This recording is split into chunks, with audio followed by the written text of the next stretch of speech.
G Money. Yo. What's up, man? What's good? What's good? Back. Back at it. After the meeting, man. I know you're gonna bring it up. No. I ain't gonna bring what we talked about. I know that. I know you're gonna mention it though on the show. I know we had a big meeting. Can we say? Yeah. It was a big one, intense one. Biggest meeting of our career, probably. Biggest meeting of our career. And we got an understanding. Everybody's smiling like we got to work. And you sent the text like, this is all we had to do was have a meeting for you to get hungry like this? Yeah, you know what I'm saying? Let's get back to it, man. Let's stop playing, you know. Everything going on online is a little crazy, but, you know, let's we had to sit down and just kind of reconstruct everything, just put everything on the table. Facts. You know what I'm saying? So if y'all don't know what we're talking about the Mav Hoffa, Joe Budden, Queens Flip interview. They call it the Potter House. And, you know, a lot of things were said and, you know, it's been going viral for the wrong and right reasons. But, you know, we just had to get understanding because a lot of people start to inquire about things. So we wanted to make sure, like, we were on the same page. Right. Let's make sure we are on the same page. We know what's going on with each other regardless of what's being said because we know each other. We doing business. Right. So the outside looking in, they can have their own perception. But we were, you know, it was tense as far as, like, beginning shit and shit like that, but then it came back around because our intentions are genuine. We're genuinely friends. Facts. And we genuinely want to see each other win. All three of us. 4 of us. But she just came out. I really don't know about her, but you know, she walked past me outside. Word? Yeah. She was trying to get hit on time. She don't play around. You look nice today. How you doing? You good? Okay. She was smiling and stuff. Singer. Songwriter. Songwriter. Yeah. Speaking of Tati, Monday, her birthday just passed. Shout out to Tati, her birthday. Oh, happy belated birthday. Yeah, shout out to Tati. Happy birthday, girl. Tati. How you doing? Can you pass? Oh, y'all niggas too good to say happy birthday? Man, what's wrong with y'all, man? Can you? It's always the hood people, man. You know. I didn't know he was on the camera yet. She's been here working. You know, she's been here putting in work and helping us out with the show behind the scenes and stuff. But you know, people on the platform, the main platform, in the behind the scenes, haven't seen her. I want people to see her real quick on the camera. Can you come over? Your birthday? Can you come over? Come back here. Come on, man. Come back here. Come over here now. You hold the interview. Let's go, Tati. Come on, man. Let's go. Hey, come back here. Let's go, Tati. Let's go. Come. Tati. I'm say hello real quick to the people. Just gonna say what's up, man. Hey, man. You stand next to him instead of the middle? Hold on. You can't stand next to me? Come on, yeah. Happy birthday, girl. Happy birthday. It's all that. I got a little something for you too. You know, it came in the mail yesterday. So. Oh, I knew about this. I knew about that. Yeah, from us. Hey, G. Yeah, from the Script Podcast. Okay, yeah. All right, good. All right, get out of here, girl. So this is a Paramore. For those who know, about the rock bands and all, it's Paramore hoodie. We actually went to see Paramore live on Sunday. Nice. And on Beacon Theater, me and I went. You know what I'm saying? It's dope concert. You know, we both big fans of Paramore, so I had to go. For myself, but then for our birthday also. You're a nice guy, man. That was nice of you, man. That was nice of you. I try to do what I can. But let me just pay credit to our guests real quick. Yeah, you cool. And shout out to real quick. Shout out to today's sponsor, man. I got the A&I. Hold on, I ain't getting no money. Shout to A&I on the scarf, man. You know what I'm saying? G. A&I. That's what you do in the city, right? When they in Manhattan, they be like this in Manhattan. Like, you got a scarf sponsor? Shout out to A&I. And shout out to Far Rock Shop, man. One time I was in the Rock. One time they gave me, you know what I'm saying? They got me right. Got the Far Rock situated. Shout out to Far Rock Queens, the 6th borough, so they call it. No? Of course. Shout out to Far Rock. You know Far Rock. Yeah. Bino, Culture, the Stack Bundles, but shout out to the Rock, man. Red Firm Hamels. You got a scarf sponsor? Scarf sponsor, hat sponsor. Don't press nothing. Nah, I ain't no sticker sponsor today. Nah, next time. Well, yeah, carry on, man. We got a guest here. Let me shout my guest out. Fact. He knows the rules because he's been up here. We didn't introduce him yet. I know. He said, I didn't know we was on camera yet because we can't talk. He knows. Yeah. Shout out to the paying attention. He right. He right. That means he's a real friend and a real fan of the show. Exactly. That's what that means. You know what I'm saying? We appreciate that. Shout out to where he's from. I ain't gonna say yet until we introduce him. G Money. Yo. Episode 215. Nigga, we made it. We got a special guest. Yeah. A returning guest. Last time we did the episode, we had the computer mic on. What happened? What happened with that? I don't know. We it was the beginning stage. We can't blame anybody. I don't want to point any elbows. Oh. At any direction at the producers. But he wasn't here in that time. Yes, he was. He was. I'll tell you. He was his 4th day. A round of applause for Let me just say this. I honor this guy. We were supposed to do the interview back. This was a year ago. In a couple of like a couple of days. It was a year ago. And usually when when people, let me say, people always get mad and attack me or attack us. Like, well, they don't attack G Money. Well, yeah. They attack You me. take that, yeah. And, yo, you keep your word, yo, da-da-da. But this guy held it with honor. I got only one call to say, yo, Flip, don't forget about bro. Don't forget about bro, Flip. You know what I'm saying? Get it going. I said, I didn't. I wouldn't. But he kept it with honor. I didn't see no subs. I didn't hear nothing bad. Right. He's genuinely a friend of mine. I think he's a dope lyricist. He's a dope rapper. He makes me comfortable. Him and King Erna, I say it now, makes me comfortable to be in Philly and go to Philly. You know what I mean? And I call him my friend. One of the hottest rappers in Philly, in my opinion. Let me keep going. Mm-hmm. He's carrying the torch. Talk about it. Regardless if you see him upset or mad, he doesn't show it. You gotta know him and call him on the phone at the wrong time. Facts. You gotta catch it. Round of applause for my friend, my homie. He's a Philly legend to me. Philly? Yeah, I call him that. Woo. Round of applause for my man, Lik Moss. Yeah. What's up, my man? What's going on, man? I just want to say, first and foremost, G Money, I think I was born in June. Remember that, June 27th. Remember that? 'Cause I see you do a lot of good things on, when people was born, on the born day. I just want to let you know that mine is June 27th. I'll probably be back up here. See, that's what we talk about. That's a threat. That was good. Why you telling me your birthday? What does that mean? We're not giving you anything for your birthday, bro. That's not a threat. You can't I want to let you know my birthday. What does that mean? I just wanted to let my man know. You need to know these type of things. Us being friends, how we not supposed to know each other's birthday? Just in case, never know, man. Come on now. Hey, yo, can you introduce the people on the couch with you, please? Absolutely, man. To my left, I'll let them introduce themselves. Well, this is my auditory. What's up, y'all? Founder of Black Guns Matter, firearm safety, conflict resolution, de-escalation, all that other good stuff to lower this violent crime we got in these cities all around the country. Oh, wow. And your name? You said your name? Maj Toure. Yeah, and the organization is Black Guns Matter. Got it. And we got pull the device close to you. Hey, listen, man, how y'all doing, man? I'm OBH Pretty Flock, man. Shout out Pretty Flock. Shout out Pretty Flock. Shout out AR Ad, man. Philly, we here holding them all. This is one of the OBH elders here. This is AR Ab's big brother.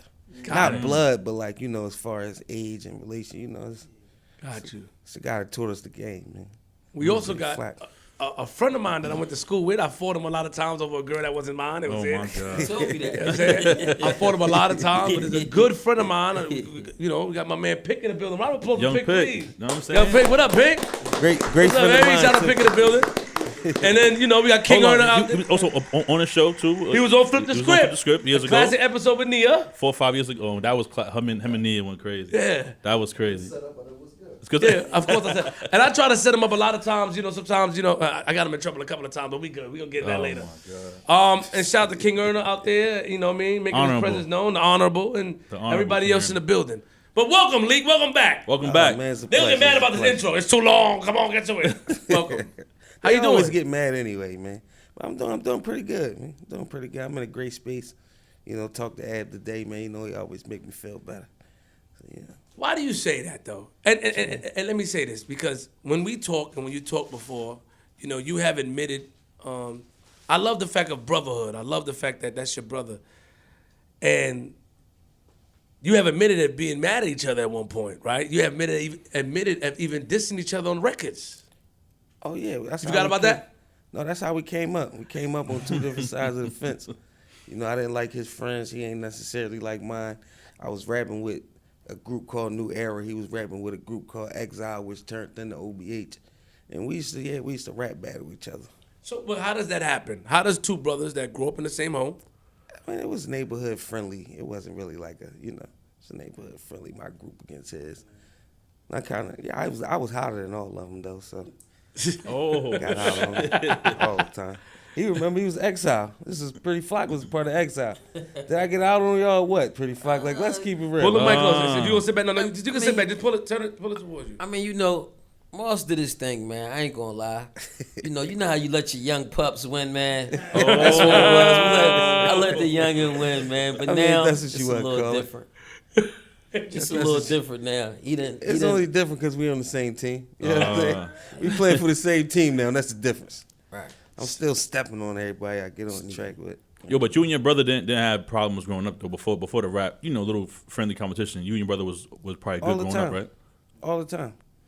Cause Ed was like, I've always was like, and for my age range, I was like the guy. You know what I'm saying? So I always had, I think Ab really had a problem with that. So he would like to do stuff that like, pick other guys around me for certain things. And that used to always piss me off.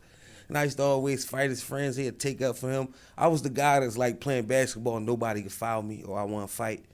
And Ab be the one to come up and push me to the ground. You know what I'm saying? Like that was our relationship growing up. Playing football is like I'm roughing everybody up, so Ab got to come and rough me up. You know what I'm saying? So that was our relationship, man. That was same mother and same father? Same mother, same father, yeah. So the childhood between you and Ab, was it like, so he's older than you, correct? 3 years, yeah. 3 years. So was it a big brother thing that he, because a lot of times sibling rivalries are real. Facts. Till you get Thinking older. back on it, I really just believe I was the jealous little brother. Because it was like, why are you messing with, like, these guys ain't half of me. You know what I'm saying? That was always my thing. Like, and I always used to beat all his young boys up. All pretty flock young boys. I used to punch on all them all the time, man. And put them in a position. You were ignorant. I used to chase. I was a kid. And it was like a jealousy thing. Like, why my brother like y'all so much? Y'all suckers. You know what I'm saying? And I used to have to show Ab, like, look, man, they suckers. Look, watch they run. I used to do stuff like that. But So- Ab ain't care. Once he loves somebody, he love them. So he'll fight me. The last time me and Ab fought, it was over them. I was 16. He was 19. He actually smacked me. Like, he really, like, open hand smacked me. It was very disrespectful. We had to get in the middle of the street and fight. I think I got out on him. Explain that, though. I need to know that story. We was on the port. Well, it's coming out in the book. Ab just wrote a book. It's coming out, but it's like a biography, autobiography. Okay. Just give us what just you to can. sum it up a little bit, I was bullying this youngest per usual. And while I'm talking trash about them to him. And he like, man, stop cussing. I just come home from a juvenile bed, so I'm looking at him like, what? Stop cussing, man. If you don't get the F out of here. He smacked me. So once he smacked me, it was like, all right, come on, we gotta go rip. We get in the middle of the street, we rumble. I get the best of him. You know what I mean? Let me tell the story. I got the best of him. Pretty Flock, you was there, Flock? I wasn't there. I heard about this legendary fight. You heard about that, Now, I right? heard this joint right here is legendary. I heard about it. I'm saying, what did you hear? Did you hear I was piecing him up? Like, keep it real. I did hear you was throwing some joints. I'm trying to And tell then you. Ab headbutted and grabbed him. Well, I didn't want to tell that part. Well, the fight ended because I was getting out on him real good. He grabbed me and he headbutted me. And he caught me with a real good one and like banged my head into the car. And that was like the end of the fight. But with the hands, he couldn't do nothing with me. If Ab, now this is because a lot of times, when we hear about things like that, no matter who's on the opposite side, we hear that you can't interfere with brothers. Meaning, like, so how was it with you and Ab? Like, say if you and Ab get in an argument and one of his men say, yo, man, you bugging. Like, He rolled on. he rolled on you? No, he's getting rolled on. By both of y'all? Yeah, that's how. Okay. It always ends up like that. It always ended like that. Because I always fight his friends. Like, they was, they his age. Yeah. I always got to punch him, one of them. As soon as they try to fight me back, it's like, nope, you got to fight Ab. He jumping in it. So I get to get my punch off with no consequence. You know what I'm saying? It's like, you gotta fight Ab. It's crazy. So you knew it was love then, basically. You even when you and him fought, it was always love there. Y'all just had y'all little brotherly Absolutely. competition, brotherly fights, arguments, I was debates. following Ab all the time. When he ran away, I ran away with him. He had to make me go in the house. Like, man, you don't get out of here. Go back in the house. It's like, no, I'm staying wherever you going. We had that type, but we missed a lot of years together from, prison, just from being in the streets. So he would get locked up. He'd come home, I would get locked up. We missed probably 14 years straight. Damn. Just from being, in and out. Or one time, when I did the longest stretch I did, the 9 years, he came home 3 days after I got locked up. I got locked up 3 days later, he came home. Now I'm gone. I come home, he went to court the next day. Like came and got me on a Monday, had to go to court Tuesday, got found guilty and sentenced the same day, had to turn himself in the next week. He did 3 years or 18 months boot camp. He got 3 years, did 18 months boot camp. Then he came home. When he came home, I went in for 6 months, I went in for 6 months, came back out. And that was like, when I came out that time, that's the longest run we ever had on the streets since we was kids. And that wasn't long, he went to the feds. So we kind of always in and out. This was like the longest we ever really like rocked together. So what does that do for y'all, like, mentally, and like, how do y'all, how'd y'all communicate throughout those times? Like when you were in, and when he was in there, you was out, like. We didn't really. How'd y'all communicate? Because like you said, out here, when you both was out here, y'all had your little debates and fights like that. He had your back, still you got his back. But now you incarcerated, he's incarcerated. Like, how does he support you? Like. Oh man, when I was incarcerated for a long time, he was all I had on the support tip, as far as monetary. Then he got locked up. When I got locked up, I got locked up in 2004. Then him and Kaz got locked up in 2005. So that kind of stopped my flow a little bit as far as the money. I had to figure out my own way. I mean, that's good, because I guess, make a man out of me. I could go ahead and figure it out. I figured it out, but yeah, he had got locked up. But as far as like writing, and we ain't do none of that. I ain't call him none of that too much, except for when I went upstate. I think last time when we did the interview, we asked you. I mean, this is the interview got messed up, but we did ask you about the childhood in the home, the parents. Like, how many of y'all was in the home? It was my oldest brother's name was Ibrahim. He died when he was 3. So it was Ibrahim, then it was Ab, then my dad had a son, just Raheem, but he didn't grow up in the house with us. Then it was me, then it was my little sister, and then my little brother. How many of y'all was that? What's that, 4? But we had one more because my mom took in her cousin's son when he was 1, and I wasn't born yet. So as long as I've been alive, he been living with us. So you could say 5. Okay, all in one house. All in one house. North Philly. North Philly. Mom and dad was in the house together? Mom and dad. So, and I asked you this, is like, what do you remember, like, how was dad? Like, what type of guy was dad? Kind of like me. As far as the streets, I really don't know. I've never seen that side. But I know he was in the streets at one point, but we never talked about it, none of that. But everybody think he was mean because he looked mean, but he just was a really funny guy. Everything was just funny about him. He liked to play all day. He just looked real mean. He looked like somebody you wouldn't want to play with, but he was a real cool guy. So, but he was in the streets at one point. Yeah, he was in the streets at one point. I don't know too much about it. I know he got locked up a few times. I remember, him getting locked up a few times. I know he was on probation for a long time. He just got off probation. I was almost grown by the time he got off probation. What type of probation is that? I really don't know. I'm really not. Oh. I never really dug. We never talked about it. He never really glamorized that. None of that stuff. What about moms? Mine was just a beautiful soul, man. That was it. Just one of the most special. She was one of the special ones. Like everybody knew her, loved her. She one of them.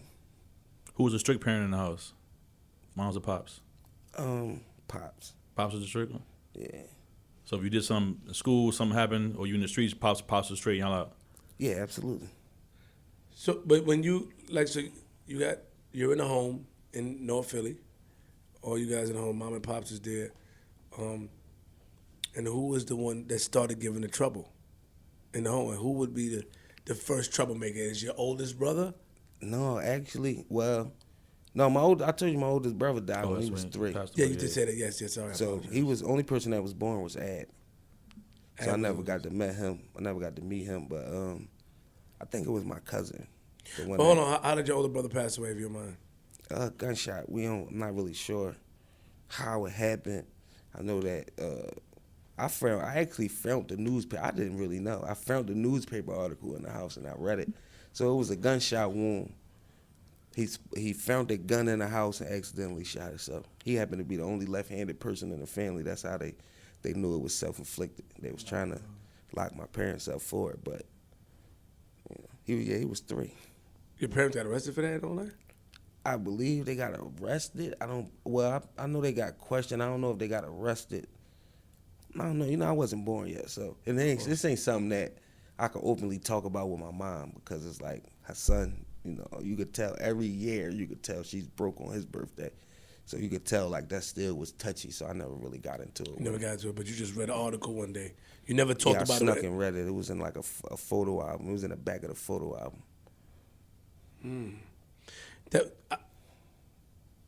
Saying that, we can imagine what that does to mom. If you're saying it every year, like we can imagine what that does to her mental. I could tell she was broke about that. Because she never mentioned it at all.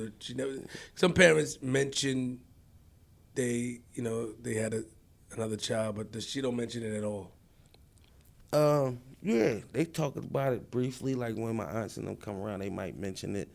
They say he was the worst though, as far as bad. He was real bad, but yeah, not too much though. I don't want to open it up to them. Whenever they feel like talking, I listen, but I don't never really. What happened with that?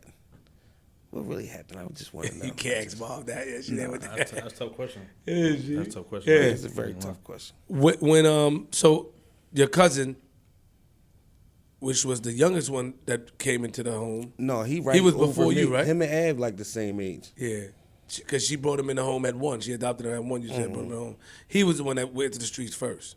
Gave trouble. He gave trouble. Yeah, in the he house. was evil. That guy, Nas, he's a guy. He was an evil kid. What do you mean evil kid? Short, light skinned. He just had a lot of things working against him. He was short. He was light skinned. So they 2 different complexes, and it just was What does that mean? Kicked him over. He was always getting kicked out of school. Middle school, he hit his teacher with a chair. My mom sent him to live with her cousin over in London. He was over in London in the army. So he was overseas somewhere. Mom sent him over there. He sent him right back. He can't stay over here. Right back. I'm talking like 4 or 5 months. Right back. He got to come back. So that was him. He was in and out the system for a while, for longer than any of us. Why do you think so? Do you think that is it any trauma from not like? Well, knowing he was living with my mom, so he's watching us with our mom and our dad, so that probably, caused him to act out a little bit. He couldn't really experience what we was experiencing, even though he was getting everything we was getting, but it just wasn't his mom and his dad. So, where was his parents or where was his mom? His mom was in jail. His mom was crazier than him, and his dad, I think his dad was, I don't want to speak wrong, but I believe he was on drugs. Okay. It's Moed, though. Shout out to Moed. So,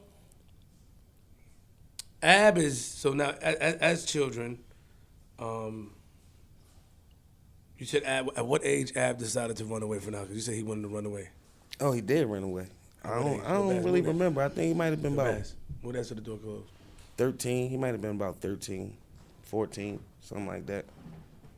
He left though when he was like 16. It was over. He wasn't around no more.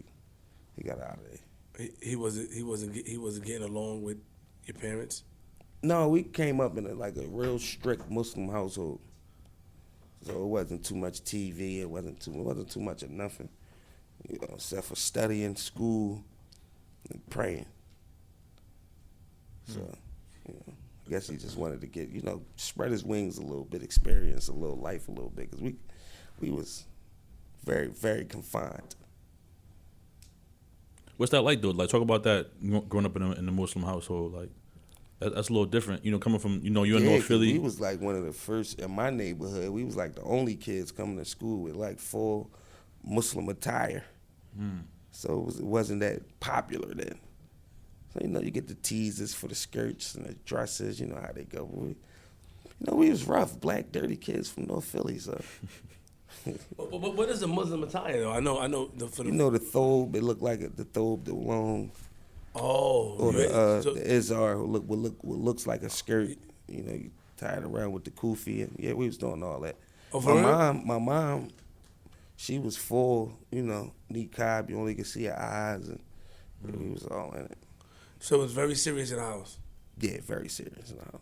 So when your mom go outside, but in the home she doesn't have the garments. Unless you know it's company around, and when there's company around, she's garbed all the way out in the house. Can you explain that to me? That what does it mean? Why is it done like that? Well, for a few reasons, to protect the women from, you know, men lusting, and, you know, so they, you know, there's a lot of sickos out here, and, you know, lust, we believe that lust begins with the eyes. Lust start with the eyes. So the less they see, the more they can lust off of. And it's also to protect the man from lust, because we believe that lust is a sin. So, you know, it's like a two-way street. We just helping each other, that's all. So the men ain't got to get the sin of lusting off of you, and, you know, you're not the cause of it. So, you know, protect your modesty. Only your husband should be able to see anything that's underneath that. Wow. So, talk about like what you guys. I mean, you kind of said it a little bit a few seconds ago. But talk about what you guys did in the household, like as kids growing up. Like you had toys in the house, video games, or was it just really just like work? Barely. We had a few video games, but barely. We was behind on the video games. But our couple friends had all the video games, but we was just, you know, praying 5 times a day, studying, going to school. We all excelled in school though. We all was like good in school, like far as grades. Until, you know, the behavior stuff kicked in, but as far as our grades, we all got good grades. We all tested well. But yeah, that was about it. I was a vicious sneak out. I had to get out. So I was like hard to control. Once I got like 12, punishment and all that stuff was out the window. Because I'd take the beating at that point. Mm-hmm. But that 12, 13 is like, well, don't go outside. All right, as soon as y'all leave, I'm out. I just take the beating when I get back in. I'm going to do what I want at that point. So when was your like breaking point for you? Like at what age and like what moment did you know like, all right, I'm done with this lifestyle? Like I gotta go outside. I gotta break free. I never was really done with the lifestyle. It just, we was struggling. Mm-hmm. I didn't really see it till I got older, but we was struggling. I started to notice how my mom wouldn't never buy clothes for herself. So I started to peep, like, Mom, you had them shoes for like a year and a half. Them sneakers you keep wearing. So it got to a point where it was like, I'm going to just take myself off the table. One less person that you got to worry about. That was really it. That's how I really started. But your brother, so do you think that the influence of the school and influence of being outside the neighborhood, because if you grew up in a strict household, you see you praying five times a day, barely have video games, and it's a Muslim household. The influence that you get is from the outside, right? The kids, the neighborhood, the school. You see things and you want that. So Ab might have wanted that, and I don't want to follow these rules, and because you know influence is heavy, especially when you're a child, when you're children. It wasn't really to follow the rules. It was really like we needed money. So it ain't like we jumped off the porch like to violence. We was trying to get some money to help out. You know what was going on in the house, or to take ourselves off the table. I don't know really. That was my reason to Ab. When I talk to Ab now, he was, you know, thinking the same thing. Like, I would like her to just worry about herself now. We old enough to worry about us. Now she could just worry about the younger ones, and maybe she could get herself some stuff now. Because she really that wasn't really her thing. Any money she got, she spent on her kids. It was a lot of it. Was Pops always in the home still, or did he leave at one point? Pop was always in the home up until like 18. Up until I was like 18. Really? Yeah, he was always around. But I mean, besides the jail stint, but I was so young I don't even remember it. I just see pictures. Mm. So what was your first? You know, what was your first thing you did to get to try to get money? I sold drugs. It was like, you know, right outside. You just go outside and you sell drugs. What are you smiling for? No, I'm saying that's what I did. That's what we did. That was the first thing we did. Of course, you know, Ab jumped in at first, and I just couldn't. That was another jealous little brother thing, because I couldn't get no money with him. But like all the little chumps, I mean, that was him protecting me.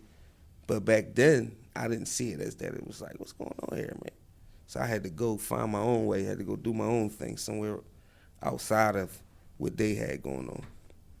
So I always do my own thing. I was like damn near bred to do my own thing because I could never do it with A. Mm-hmm. I guess he thought I was too young. So, no, I need, it get crazy.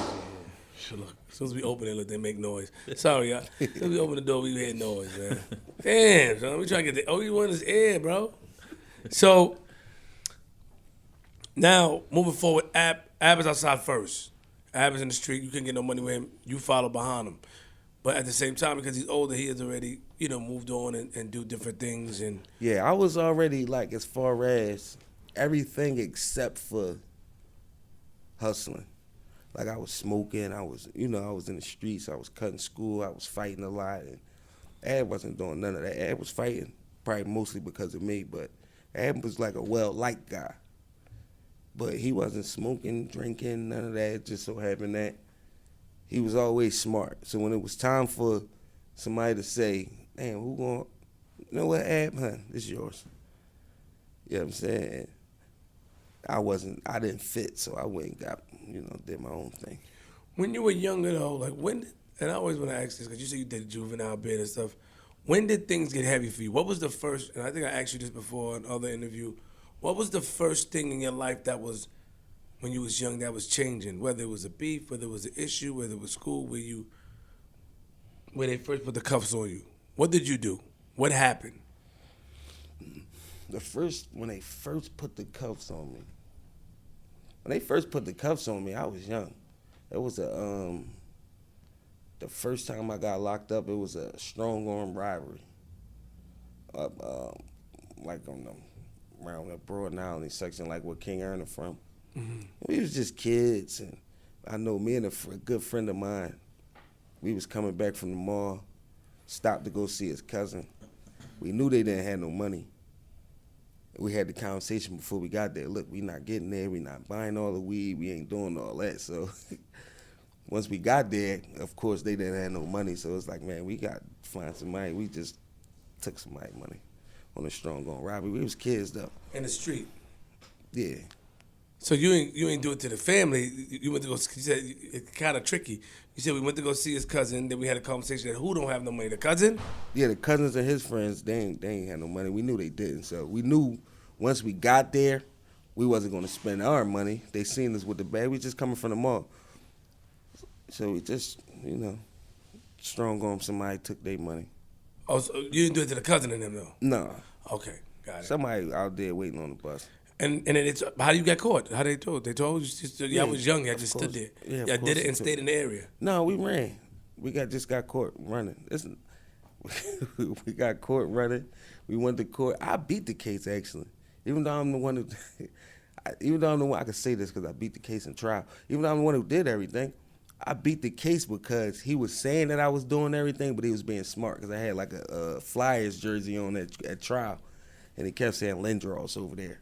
Getting the judge mad. The judge got so mad he dismissed all the charges against me.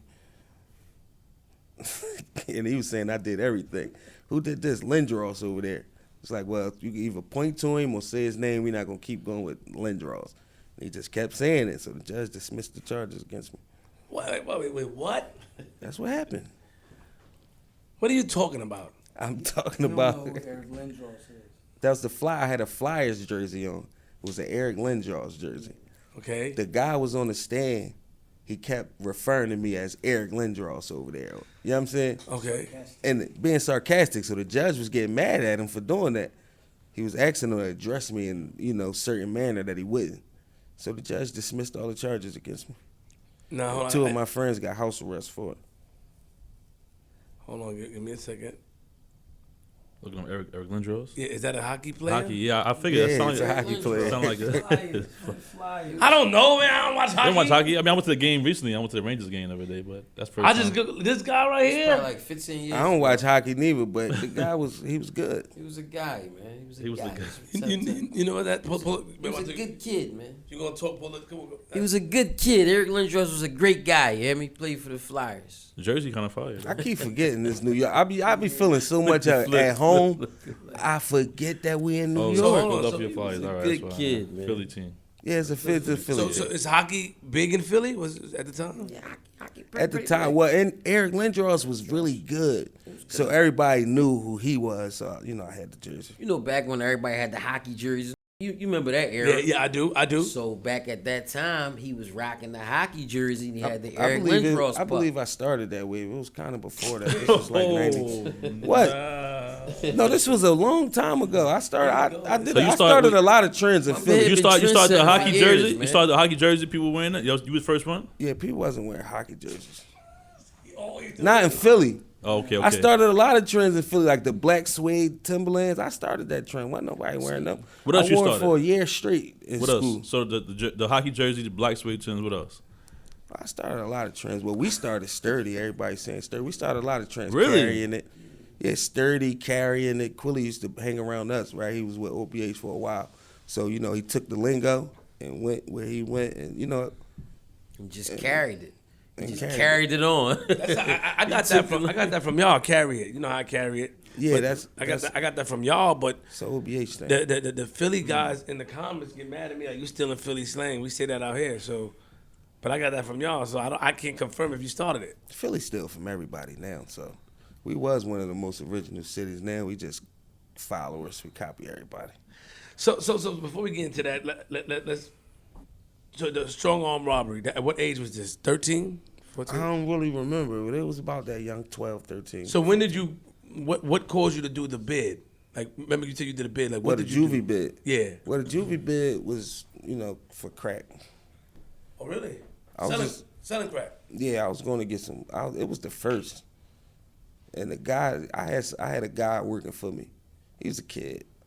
He was working for me. I was a kid too, though, so it didn't really matter. We both was kids, but for some reason he got paid and he wanted to. He thought about school the next day, and I wasn't going to stop him from going to school. In my mind, I'm like, you ain't been to school in months, but it's like, all right, you got money now, you want to go to school. So now I got to go out. I wasn't against going out there, but it was a weed drought. I remember it was 2002. It was a vicious weed drought in Philly. My neighbor said that he knew where to get some weed from. I'm supposed to be going back to the block. I get in the car with him, go get some weed. They've been watching the block. They pulled me over. I got like 52 nicks on me. I went to jail for having 52 nicks of crack. So I went to the jail. Something was wrong with you, bro. It was running. I'm talking about the neighborhood was really rolling at this time. 52 nicks would have lasted about 52 minutes. What did the crack pandemic hit Philly hard, like it did New York? People outside on Very lines. hard. People was it hard out there too? In my era, everybody I knew parents was on crack. Really? Yeah, my era. We all crack babies. All of us. I think that's the best era. The crack baby era is one of the best eras. 302 and crack babies, man. Do y'all remember, like, when do you realize your parents or their parents on crack? What do you see? Because there's functioning crackheads, right? There's functioning ones. Well, now there is. Back then, it wasn't functional crackheads. When you was on it back then, it was zombie land, man. It was a whole different. No, you ain't go outside and see your parent being zombies. A lot of people did, yes. I didn't, but a lot of my friends, I know a lot of I've seen a lot of my friends' mom in coke houses. And, Right. damn, Miss such and such. She trying to trick for like, For real. Aunt Sandra up there running around. All the time. Aunt Lindsay. all the time. Man. Would you still sell to someone's parents if you see their parents come? Like if you had. I absolutely would. Back then, I'm Back saying. then, yeah, not now, obviously, yes, not now. Yes, I would. But back then, you My have mentality you seen some of back your then was they're gonna get it from somewhere. If they don't get it from me, they're still gonna go find it and get it. Right. Why not make the money? You beat them to it, yes? Why not make the money? They're gonna get the money to somebody else.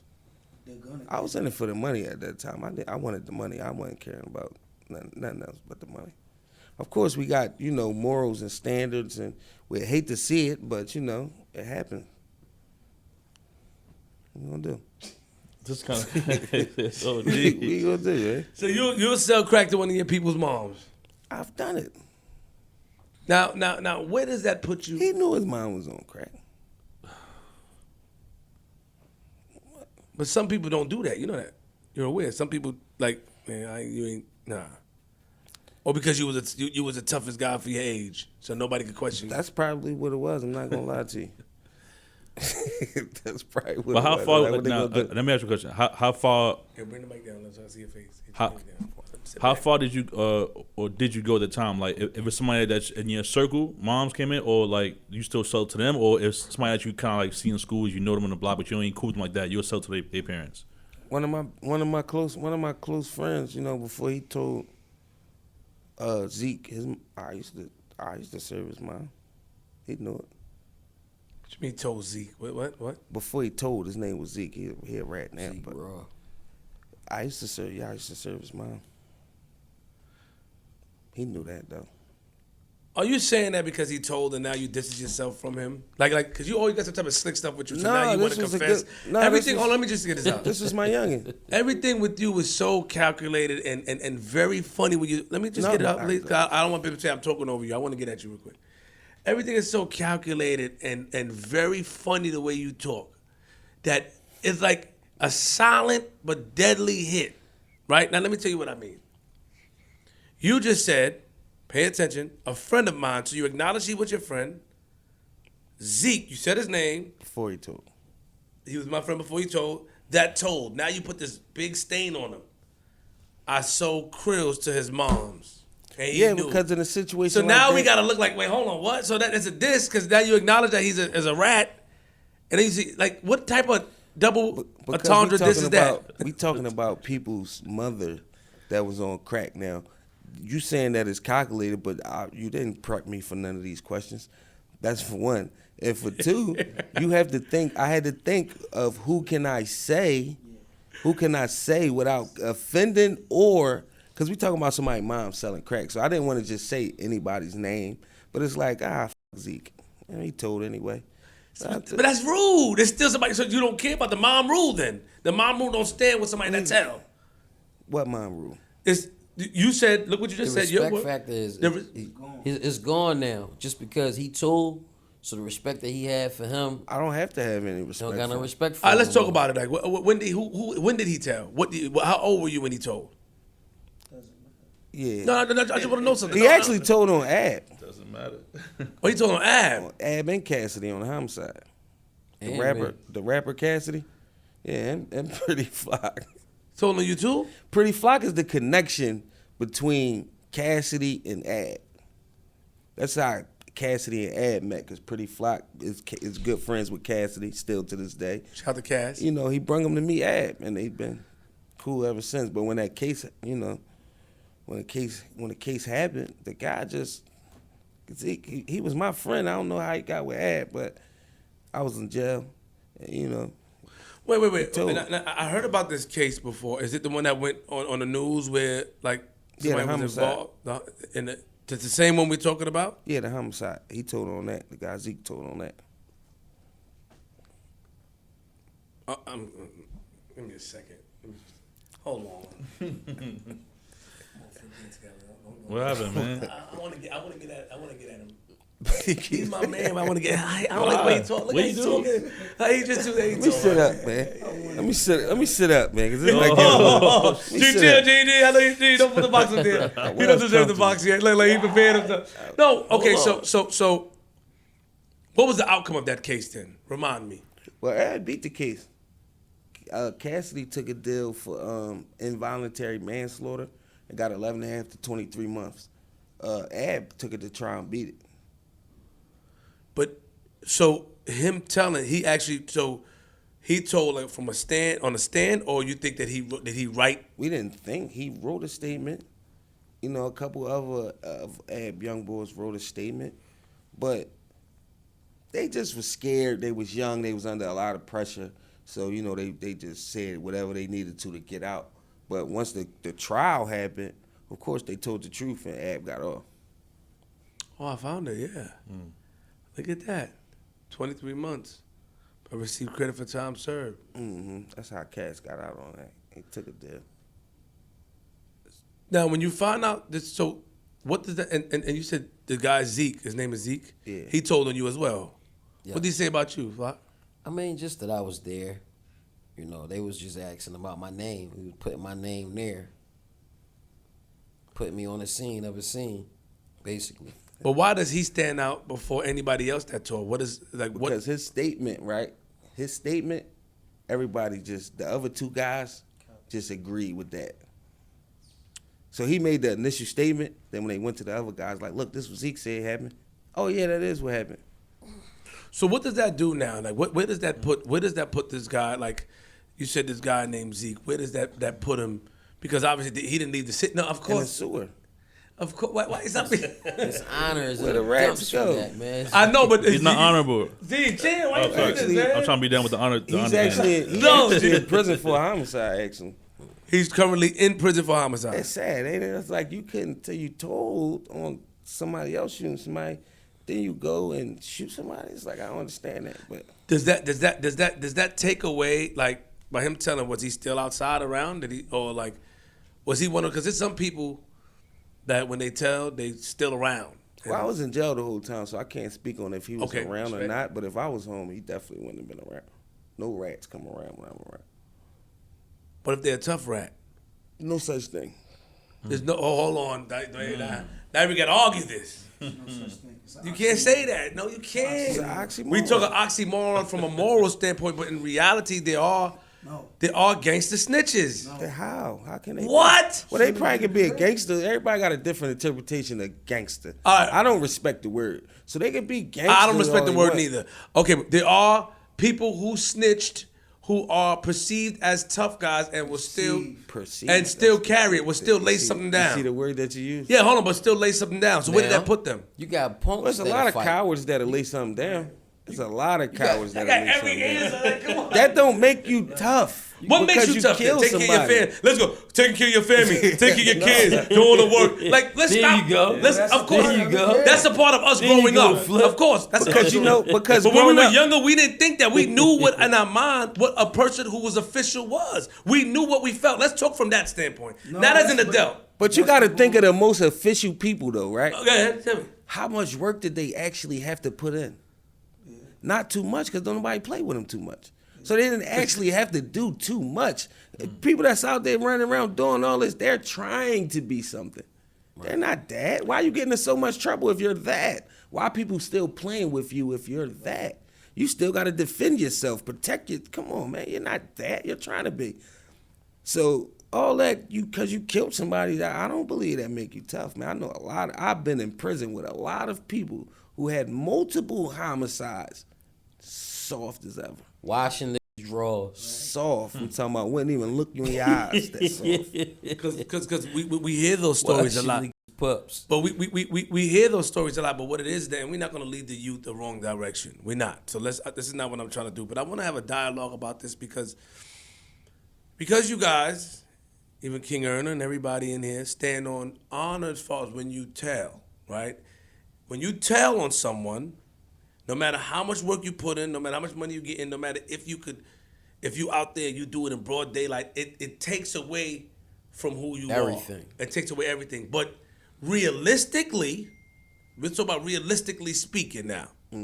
Even if it takes away from your peers, realistically, a lot of people may be apprehensive of approaching you because they know that you may still lay something down, or because a lot of them walk around and stuff like that, or are they protected? Like, what angle do we take in I this? think the people that's apprehensive, they're scared because a woman Got will it. lay something down.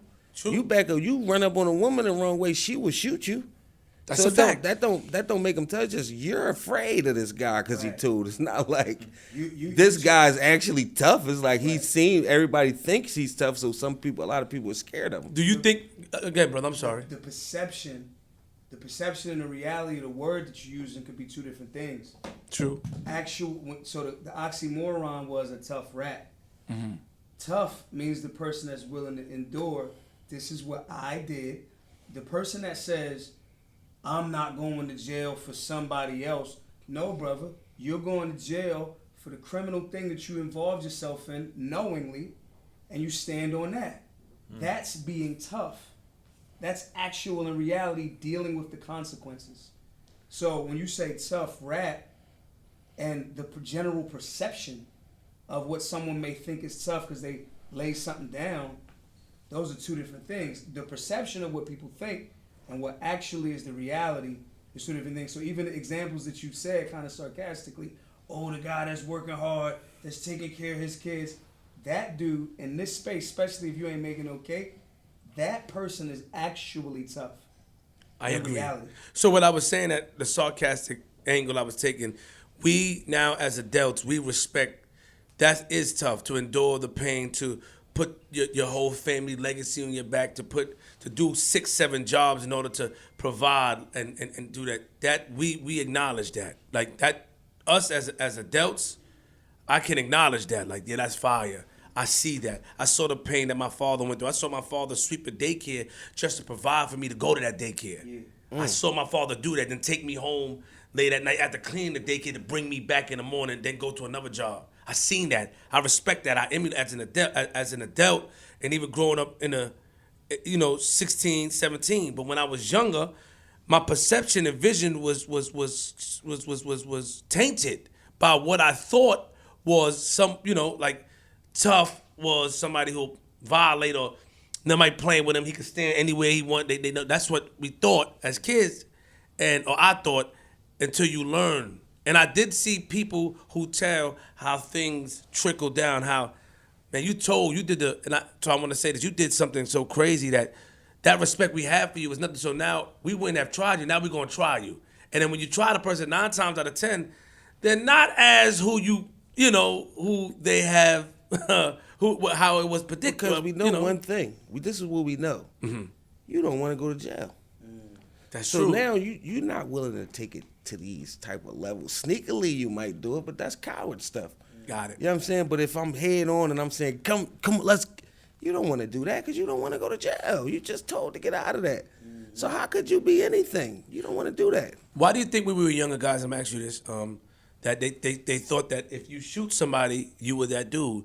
And then now we understand that even a coward was like, we know that it's documented. Just the wrong guidance, man. It's never what you do. It's always why. Exactly. It's never really what you do, because you could shoot somebody. Anybody could shoot somebody.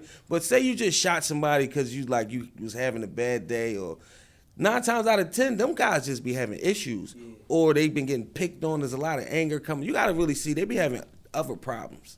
It don't be because they trying to be tough, or they be having other mental problems. They got a whole Smith. Not even had enough. They got like mental issues. Some of them can't. See, a lot of guys nowadays, they can't communicate. They can't talk. And it's not a slight against, nobody. You don't got to be the most educated, but a lot of people really can't hold a conversation. So you trying to talk to them about a situation that happened, they automatically think you're disrespecting them because they can't comprehend it. It's like, man, what the f*** is you talking about, man?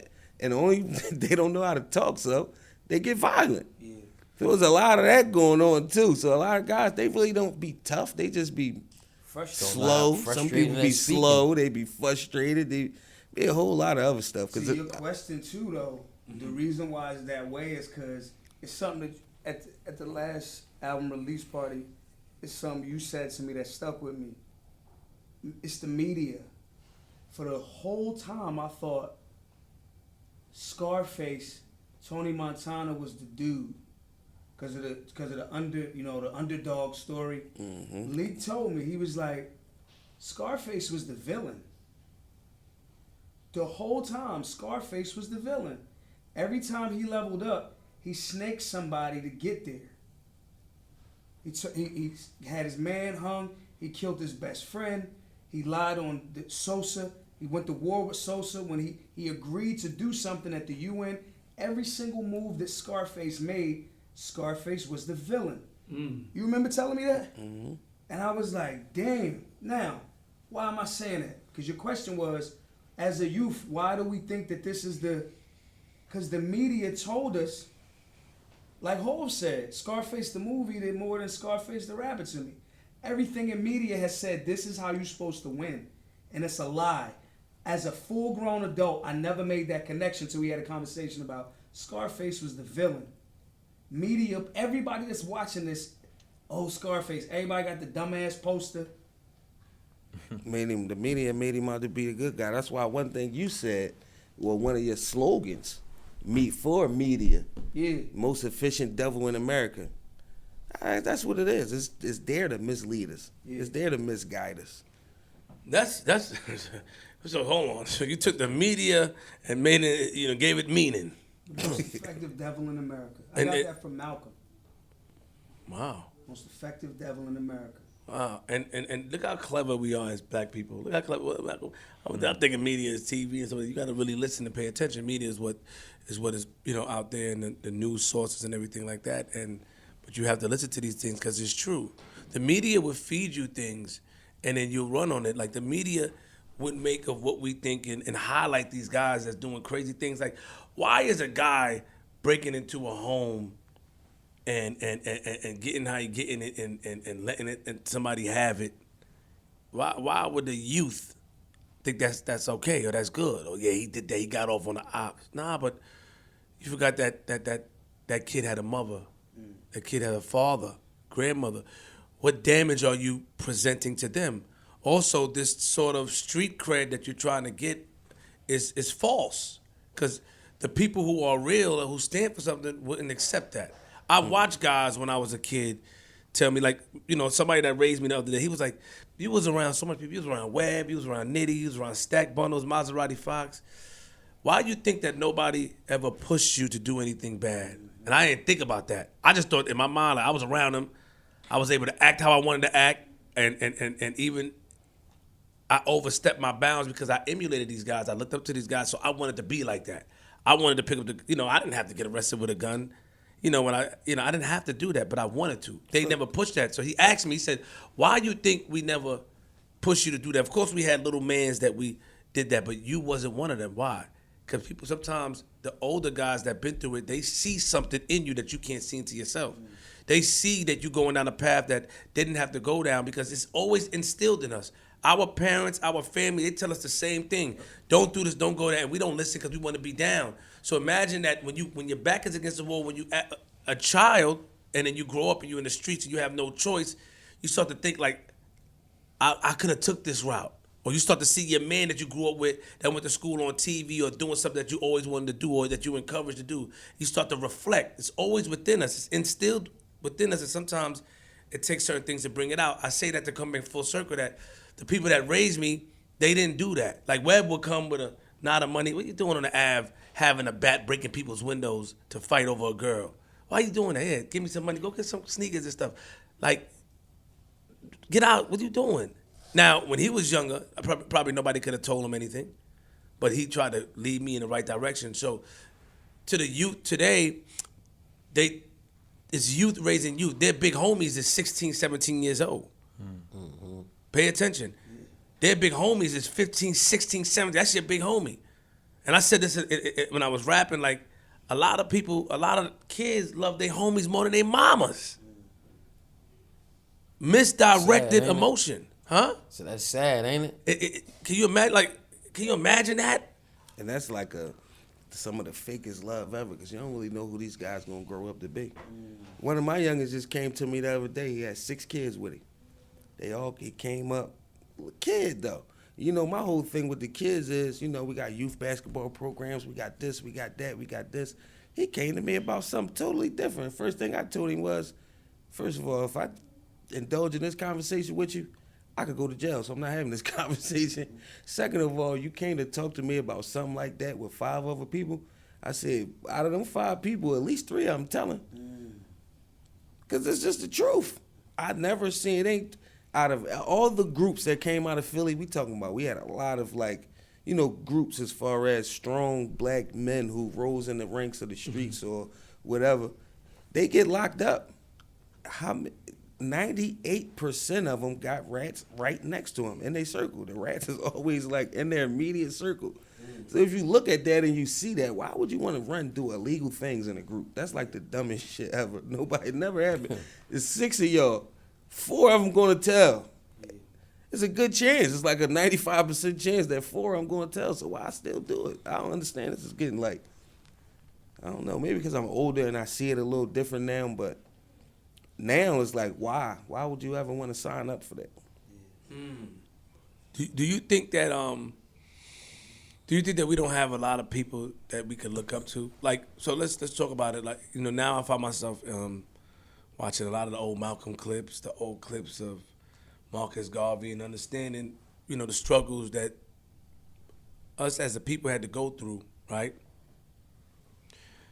Back in the days, and the unity that blacks, because, African Americans had to go through because of what was presented to us, our living conditions, what how society was, right?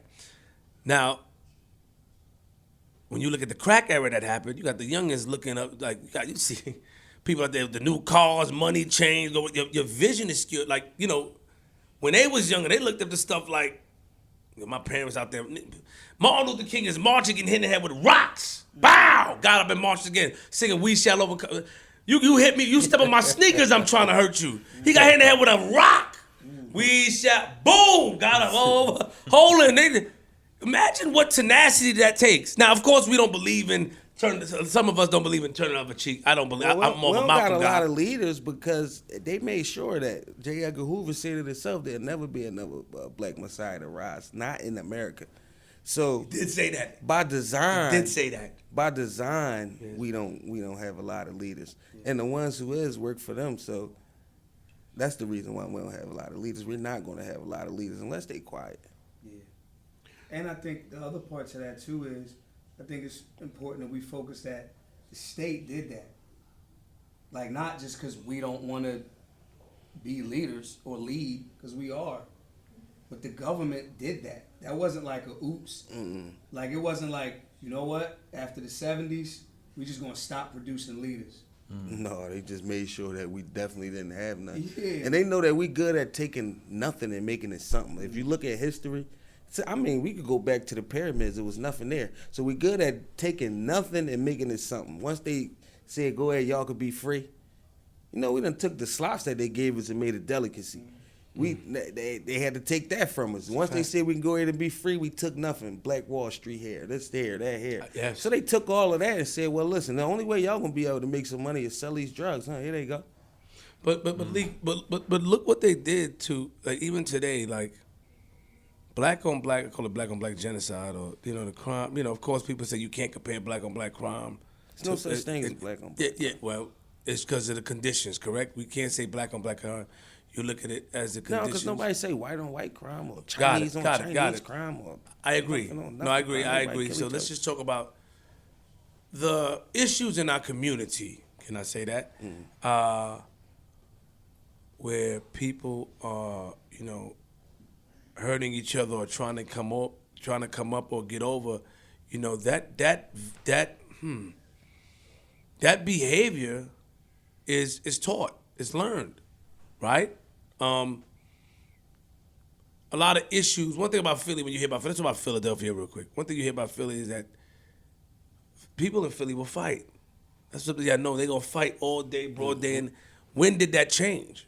Right? Like, that had to be taught. Well, that's still a level of battle, though. That's the thing. It's still a level of battle, and it always been that. It always been infighting. You can look at every king they had.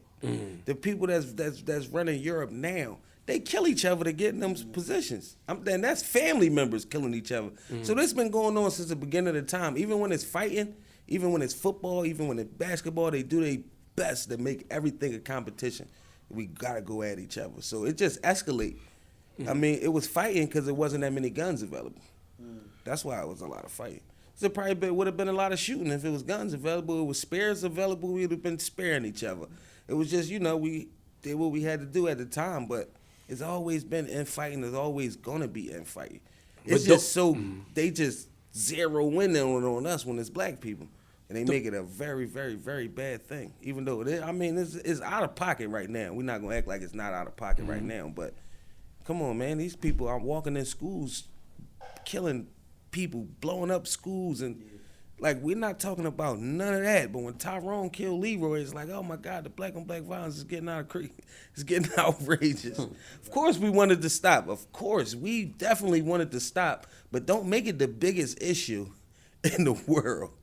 This is a lot more. It's a lot bigger issues, man. Like, focus But on why some of that. okay, so when you say don't make it a big issue in the world, do you feel like that type of mentality is like a sweep it under the rug type of mentality? No, it's not a sweeping under the rug Okay. mentality. It's just tired of the light getting shined on black people in a negative way.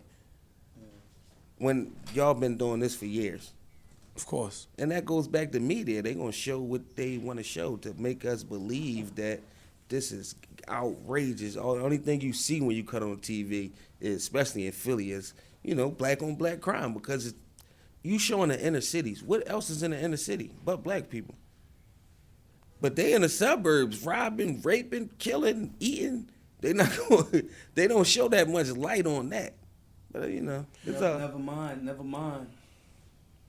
When it's white on white crime, it's world wars. Russia just hit Poland today or Tuesday.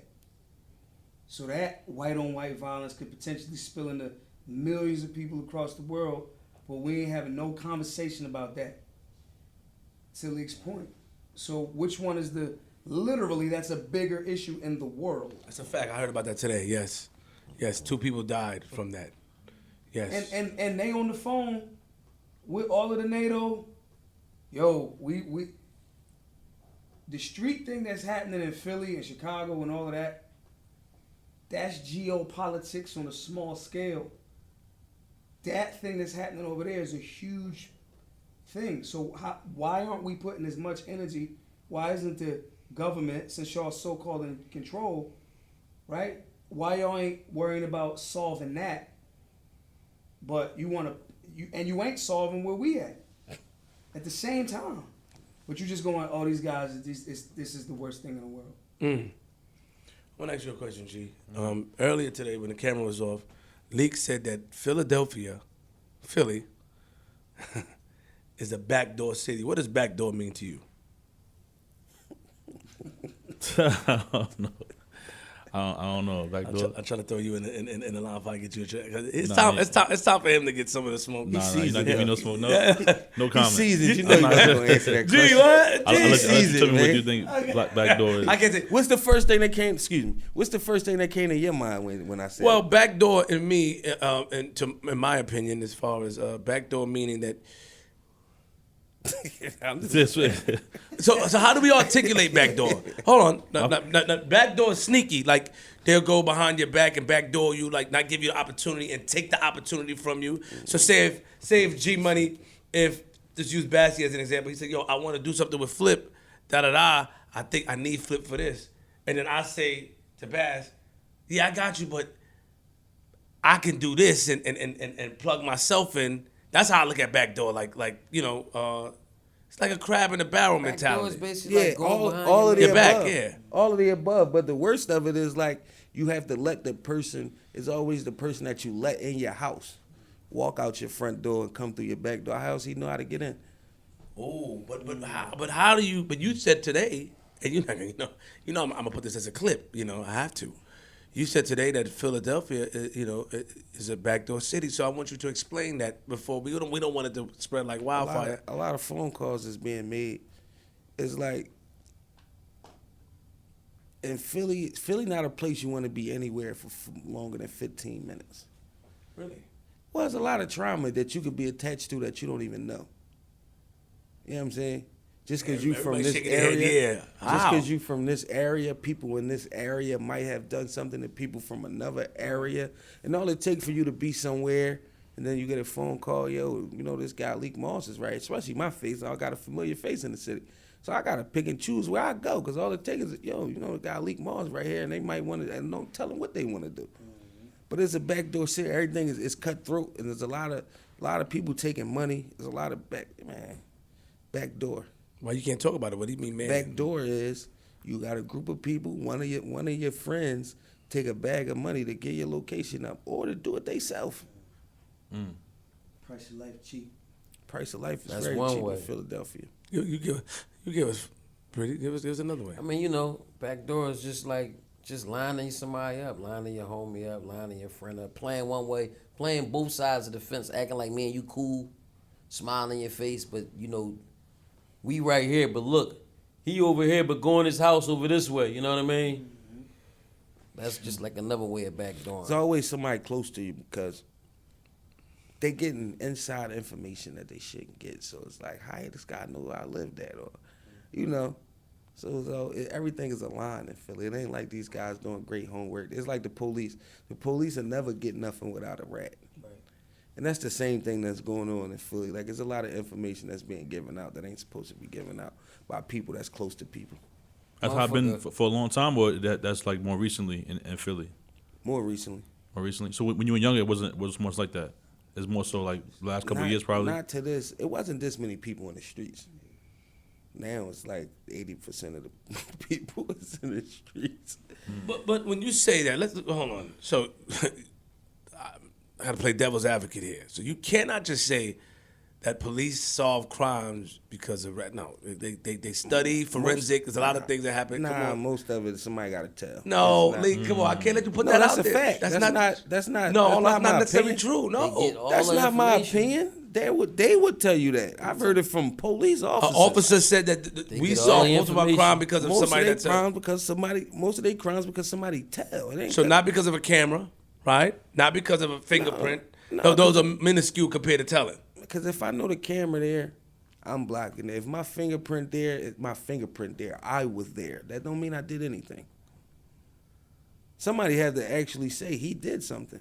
If I know the camera there, of course, my face or none of that is not being seen on the camera. Camera never stopped nothing. If I know it's there, you still can go get the camera might not catch everything. You need an eyewitness, which 90% of the time they get. Oh, hold on, we got this guy. Hold on. And there's always a friend. There's always somebody.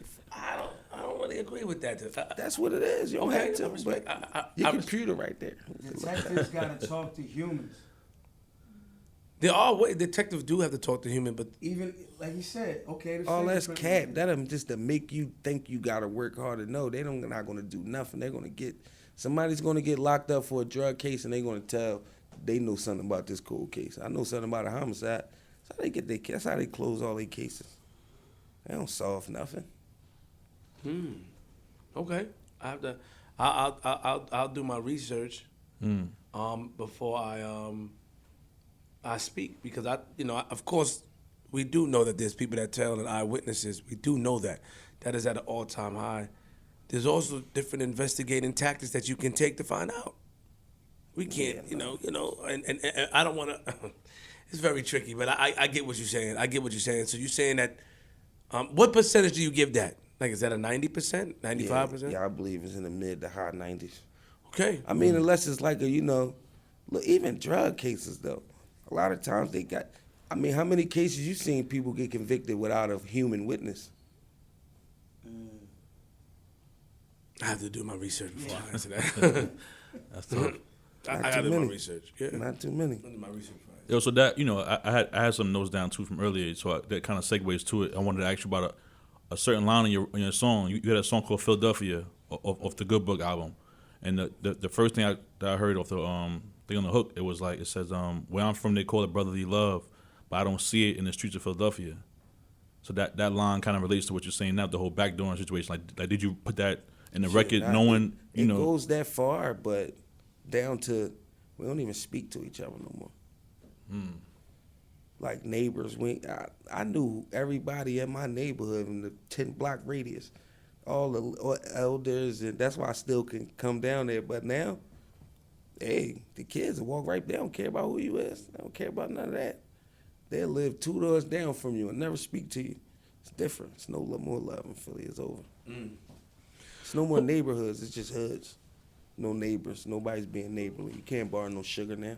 Last time somebody borrowed some sugar, it's Nigga none might of that give you going on fentanyl, man. You might get some sugar. Nigga might give you some Fetty Wap. They gonna Man, tell you the excuse store me. around the corner, man. Excuse me. Wow, why would somebody do that?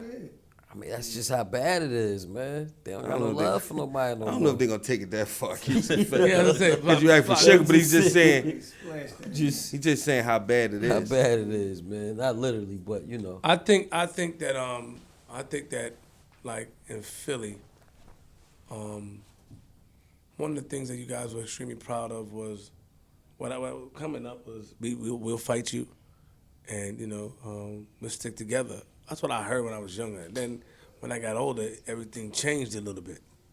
We got some of the best hands, and like, as far as cities, ain't too many cities could just like beat us on the hands tip. We got like some. No, we got great fighters that come from Philly. Like everybody used to go fight. I've been to prison with a lot of New York guys that can't really fight. All right, hold on, man. Come on. Yo, No, I'm not saying that. I'm saying that's not what they're known for. Why you gotta say that, man? Wow. New York guys not known for their hands. What are they known for?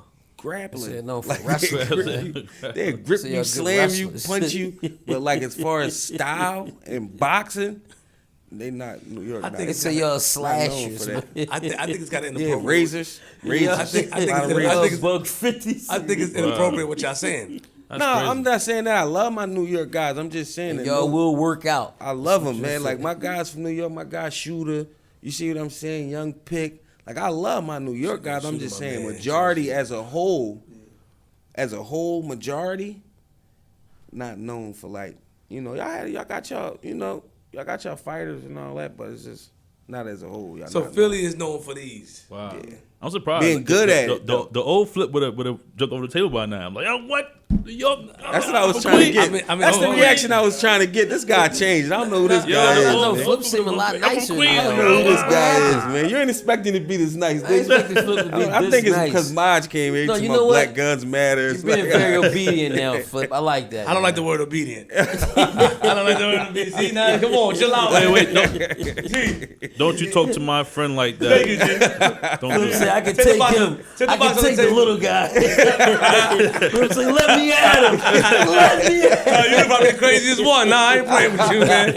I do think that, I mean, Philly is known for fighting. And I don't know where that came from and stuff. I don't know how, because I really want to do my research on that. I've been looking and go like, how? Who started that? They take that proud. They'll fight you in the street all day. Because we've been to a lot Hours. of places. We've Look been at to a Will, lot man. of places, and we After get all there. these years. We run it. It's even on that level. Will letting them know we still a slap you.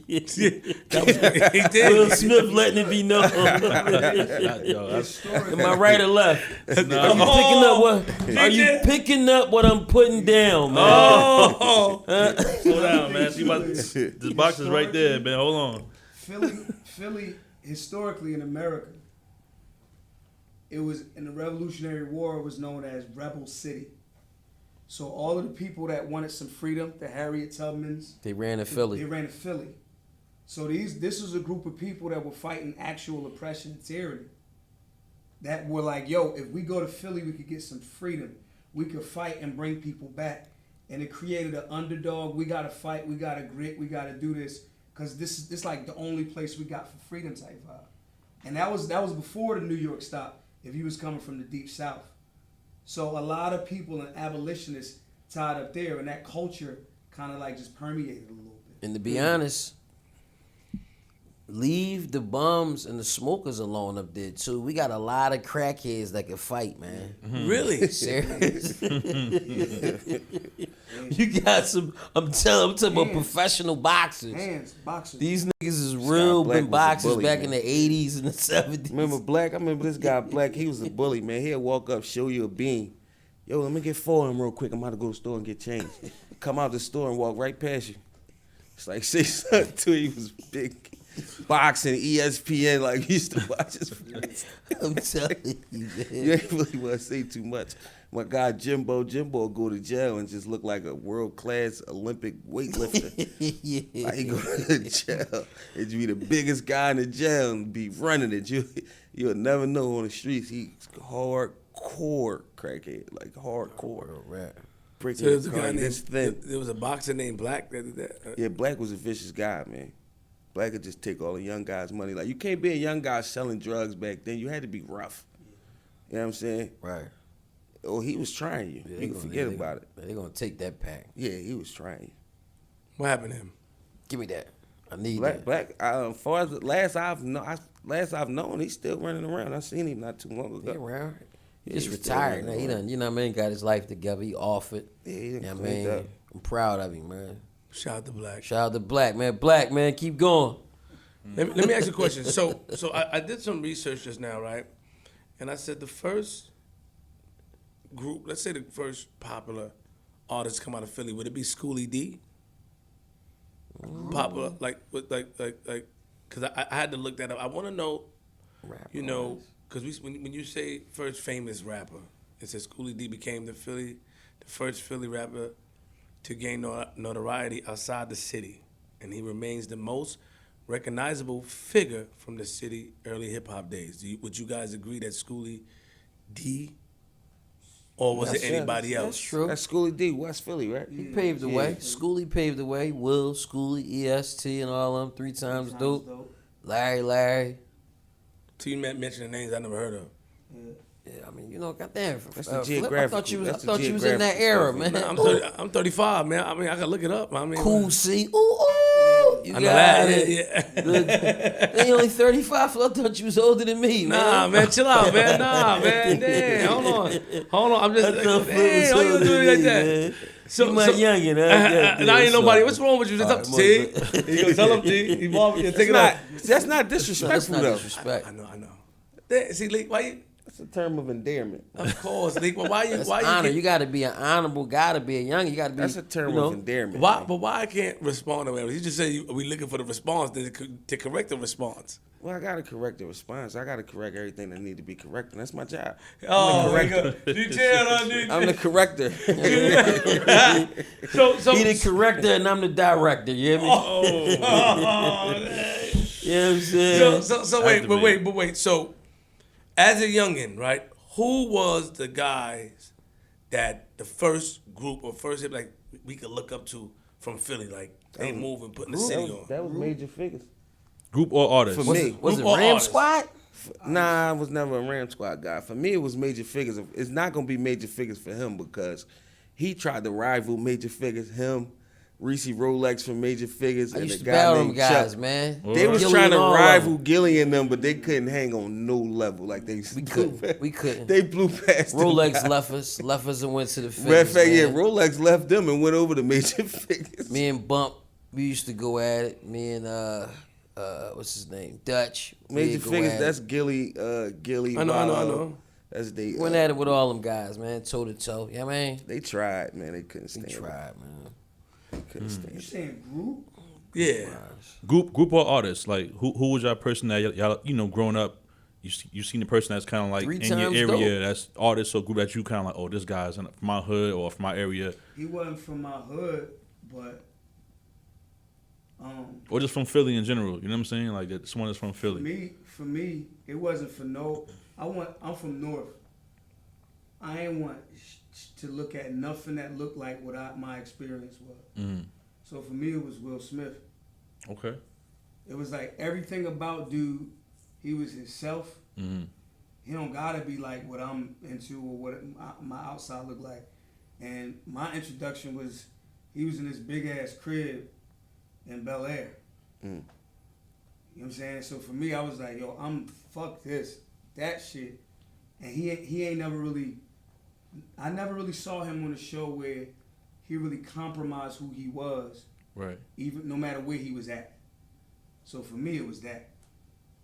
I mean, and if a motherfucker was like, yo, he was the toughest, nah, he had every shorty, Nia Long, Iman, like he had all of them. And he was way away from the dumb shit and he was still himself. Right. So when you start getting into music, Lik, Man. what's your introduction into the rap game, to music and Yeah, I like told writing? y'all the household I grew up in, we wasn't really listening to music. So, man, it had major figures. Major figures. I mean, when I go over my cousin's house and I hear certain people, but I didn't really get into it to major figures. I guess because it hit so close, it was like, damn, they did it. Man, anybody, you know what I mean? I could do it. They from right around the corner. So you started off, you started off writing your own stuff. Were you like reciting some of their records, their songs, and kind of like like spitting their rhymes, and then, or would you just like, all right, I'm gonna do what they doing, and start writing my own drinks? Yeah, I think I was I think I had the pattern down first just from rapping other people's raps, and I was like good at that. So my first couple raps, it was like I didn't really have to. People raps they offbeat, and I Right. never had that problem. I never had an offbeat problem or none of that. My first rap was on beat. It was kind of hot. So that's how I knew I could do something with that. Let me ask you a question. Who was the guy? We was talking about this the other day. Who was the guy from Philly? He got brothers. He made beats for a lot of people, and he got mad at me because he ended up dissing me. He's from Philadelphia. He said he had a bunch of brothers. He's part of a. I don't know. Was he part of a group? It's three of them. Talking about the youngsters, Quran. The youngsters. That's their name? That's the youngsters. Yes. I couldn't think of it, but What, now he said it. what's the light-skinned guy name that started dissing me? Quran. Karan. One of them started dissing me, talking about Queens Flip and stuff like that. The youngsters. He made beats for a lot of people, right? Yeah, Come from he did. The youngsters. Okay, now, is it brothers? Were they brothers? Like they don't talk to each other now. Like some of them not cool or something like that. Brothers and cousins. Oh, brother. Okay. So,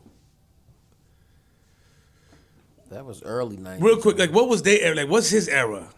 I can talk youngsters? about him now because he dissed me. I want to give him They some. was Like, hot. They kind of like opened the door for Philly back then. The At that youngsters time. did. The youngsters. I think they was signed. One of them was signed to like Eric Sermon or something like that. let me see. Okay, because he went on me because about an interview. They Pop had the first label. Salt and Pepper was signed to They Pop. Lawrence Goodman. Salt and Pepper. A couple of young New York legends. Yeah, Lawrence Goodman. Pop Art Record, Philly. Yeah, Pop Art Record. Why he dissed you? He okay, so we supposed to do an interview, right? And then it was something, I guess, now I don't know where this come from, and this is why we're working on, toning it down. But for some reason, he started having a conversation about bringing everybody together and how it would be like, it just went into that, like bringing everybody together. It would be kind of crazy, kind of messy. They don't mess with each other. That's what they told you, right, Bass? Yep. And then it turned left because it became complicated, and I said, I don't want to do the interview because they write in and it was too much stipulations, and I didn't understand. I didn't even know nothing about them. And I'm being honest. And that's my ignorance of not knowing hip hop. And I feel like a lot of times we need a buffer. That's why we have Bassy here, a buffer to mediate all that. Because if you coming directly at me being who I am, I'm not gonna I don't have to interview you. Right. Not taking away from what you did, I just don't have to. Right. And I was interested in it, but then we speaking to my team, and he's talking about something with brothers and They didn't rock with each other. yeah, they didn't rock with each other. So I didn't know if he thought that. So at the time, like I think it was during the time we was bringing different groups together. He may have thought that we would have done that sneakingly. I don't know, but it just made a left, and I was lost to it. Then I didn't want to do the interview anymore. He hit up G Money. I wasn't interested anymore. It was too complicated for me. I'm good. G Money said. Then he dissed me. He made a YouTube video about me. Yeah. Wow. Made a YouTube video about me, about how I'm a clown and different stuff like that. It was very surprising a little bit. And I understood. I want to say this because I'm in a different space. I never wanted to take away anybody's credit or accolades of what they contribute to this thing, what we call hip hop. You know what I mean? Especially people that paved the way. You just gave them the credit. Like, yo, they paved the way in the beginning. That wasn't what it is. A lot of times, I am ignorant to things. I feel like us as a community, though, and I need to work on, let me take accountability, work on being sensitive. I gotta remember that a lot of people come from a certain area of where we know how to communicate one way. Everybody didn't grow up or learn how to communicate. So I have to learn that. I take a lot of things personal if you talk to me a certain way, if you write me a certain way. And I don't know why I do that, because when you meet in person, it smiles and laughs, it's love, but my approach wouldn't be like that to people. So I look at it's like I do unto others what I want done unto myself. So if something is written a certain way or said a certain way, it turns me off. Yeah. That's a sensitive side that I have to work on. Yeah. 'Cause a lot of times I don't think the guy from the youngsters, because his last name is Goodman. I remember. I don't think he meant any disrespect. He was a supporter. I just felt like it got complicated, and it was like, come on, man, like you trying to tell us how to do. Like we're not trying to get your brothers. We don't even know who your brothers is. I didn't know. I was willing to do the research, and look what he said. He said, nah, they paved the way. So maybe that's what his vision, and my ignorance could do that. But I feel like a buffer is needed for things like that. Somebody that could get in the middle, deal with all that before you get to flip. Because if you get to me and I catch you when you're talking like that, 9 times out of 10 I'm not interested anymore. It's like why lawyers, if they catch a case, they hire a lawyer. Very good. Yeah, very good. Like, yeah. I could argue the case, but I'm too emotionally attached to it. Very good. Yeah, so that's what it was. He flipped on me, Lik. Craig was a clown. I'm like, wait, what? What happened? Flip. Bro, I didn't get it. Now, I just want to ask this question. Excuse me, Lik, real quick. I just want to ask, how important? I mean, how big? Because you guys know what their contribution to the to the culture. What did they do? He said, I see a lot of plaques behind him when he did his blog. Yeah, this is like 2 years ago. I mean, at that time, they opened the door. They was like young kids that was rapping. They had record deals and they was young. So it was like a decent thing. It's like, y'all young teenagers with record deals. So they paved the way for that, like being the teens with the deals. Them, Illegal. I don't know if you ever heard of Illegal. No. Yeah. The youngsters and Illegal. They probably was like the two youngest around at that time. Them and I think maybe Shaheem. Shaheem was probably around too. Shaheem the record child. Shaheem was part of Wu-Tang. Yeah. Yeah, what you saying?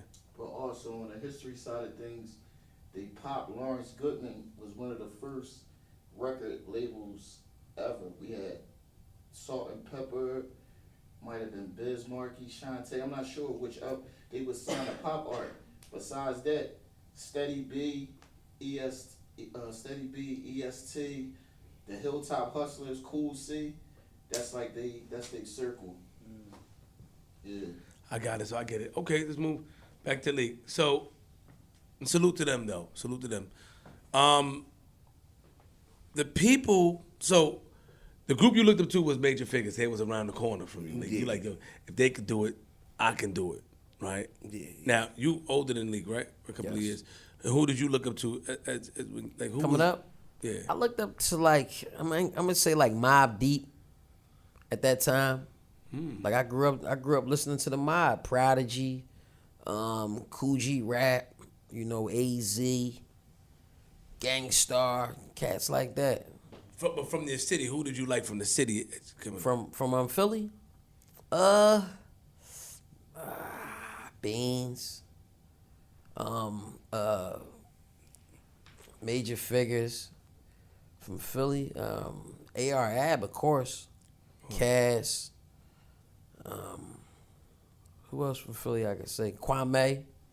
Remember Kwame? Yes. Yeah, man, I'm taking it back to the polka dots and all that. Yeah. I'm taking it back. We going back like rocking chairs, man. I can take it there. Yeah, man, yeah. So at this time, The guy, right? his words is good. Yo, Lik, Lik, so would you say that in your era, Major Figures was the ones that got a form of mainstream, besides Will Smith and them, mainstream success as far as hip They had hop? the number 2 record in the country at one point in time. Yeah, That's Us. Yeah, That's Us was like the number two record in the country. Flip like I don't know. He's flip like I still don't know. Back in the day, yeah, they had Yeah, that's us. I remember that joint. I looked it up. G, chill, G. You always hyping me. We had D.O.D. I don't remember it at all. Remember D.O.D.? I don't remember D.O.D. Bahama Deer. Yeah, Bahamadia was hot. The Roots. What the fuck? Roots. The Roots. Oh, yeah. Philly. The Roots. Yeah, the Roots. Remember Do or Die? Do or Die. Yeah, D.O.D. Do or Die. They was, yeah. What was fire about them? Nah, they was just talking that street Philly shit. They had this girl. She was spitting fire back then. God damn. What was her name? I can't think of I it. think it was something like Empress. I'll be Something lying. weird. So when did battle rap? Was battle rap a thing? Because in Philly, you got the Reed Dollars. I just spoke to my man that got, I don't want to say Joey Jihad. He reached out. Different people in Philly. Was battle rap still? Because you guys are more on the music side. Where was battle rap at that point in time? Battle rap was everything. Every rapper had to go through that. It was like a gauntlet back then. Everybody you ran into, if y'all rap, y'all had to rap right there. Let's get it. But it was more so of who wrote the best rap. It wasn't like I wrote a rap coming at you. It was like I'm gonna spit my hottest couple raps and you spit your hottest couple raps. Let's just see who was better. It was a lot of that going on. That was the Philly rap culture. Yeah. Who was the hottest battle rapper at the time when you were younger? Cassidy, hands down, without a shadow of a doubt. Cassidy was the best. I mean, that Cassidy lost, well, at that I put it out there. I think a couple other people put it out there. But Cassidy actually lost to Ruck back in the day.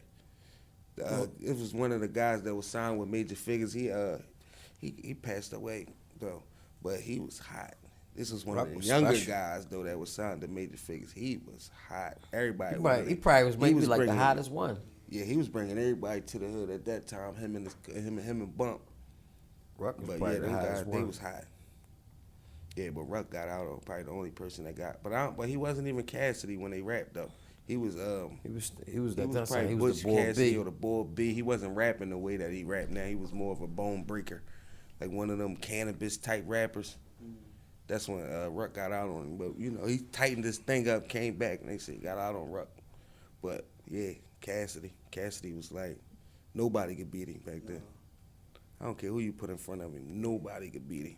No, for real. He ran through New York. Y'all know that. I don't know why. Yeah. he act like he ran through New I York. know you heard about that. I mean, Cass is the homie, but I'm not too sure about that. He ran through New York. I mean, he was, I'm not too Nobody, sure. I doubt nobody that. could beat He this ran guy in through a New York. battle back then. It's not true. He was Face the to face? No, it punchline was. master. It was. People beat him before. I'll get down to the bottom of it. Who? Like who? People out here beat him. Who? I'm gonna find out. Not Cassidy. See, they probably beat the Bull B or, you know what I'm saying? They didn't beat Cassidy. Cassidy still hasn't lost. What Not you mean? Cassidy.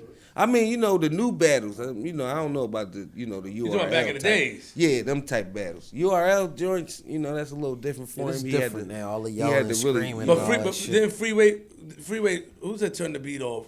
That was Freeway he said, lost. "Put a beat on." He lost the free. I mean, free. Free said, "Put Free a beat lost on." bad. Yeah, Free yeah, lost. yeah. That wasn't. They wasn't even supposed. They were two different type of rappers. Yeah. Hold on. Who? So you saying that back in the days, Cassidy was considered an undefeated battle rapper I don't think nobody could have gotten his face and beat him. at all? And I'm the one that prepared him for these battles. Really? I'm the one that put the sparring mitts on him and tell him to go, man. Shout out to Cassidy. And I just didn't get no credit for it, but I'm him, man. Cass, I never really met him. That's like they homie, but I've known Flock all my life, and Cassidy is like a little pretty Flock. He talk like him, facial expressions, hand motions. It's like, come on, Cass. He just took it to the world. He presented Pretty Flock to the world. Cass is my son, man. Y'all not cool no more? That's my guy. I still love him. Yeah. But I was like I was into the streets and just out there. He was the guy that could rap real good. And, you know, and I just brought, you know, the guys around. Not taking nothing from him. He was just a great rapper, man. You know how people, you could just rap, put words together real good? And he was just, you know, picked up on the stuff that I was saying and just took it and ran with it.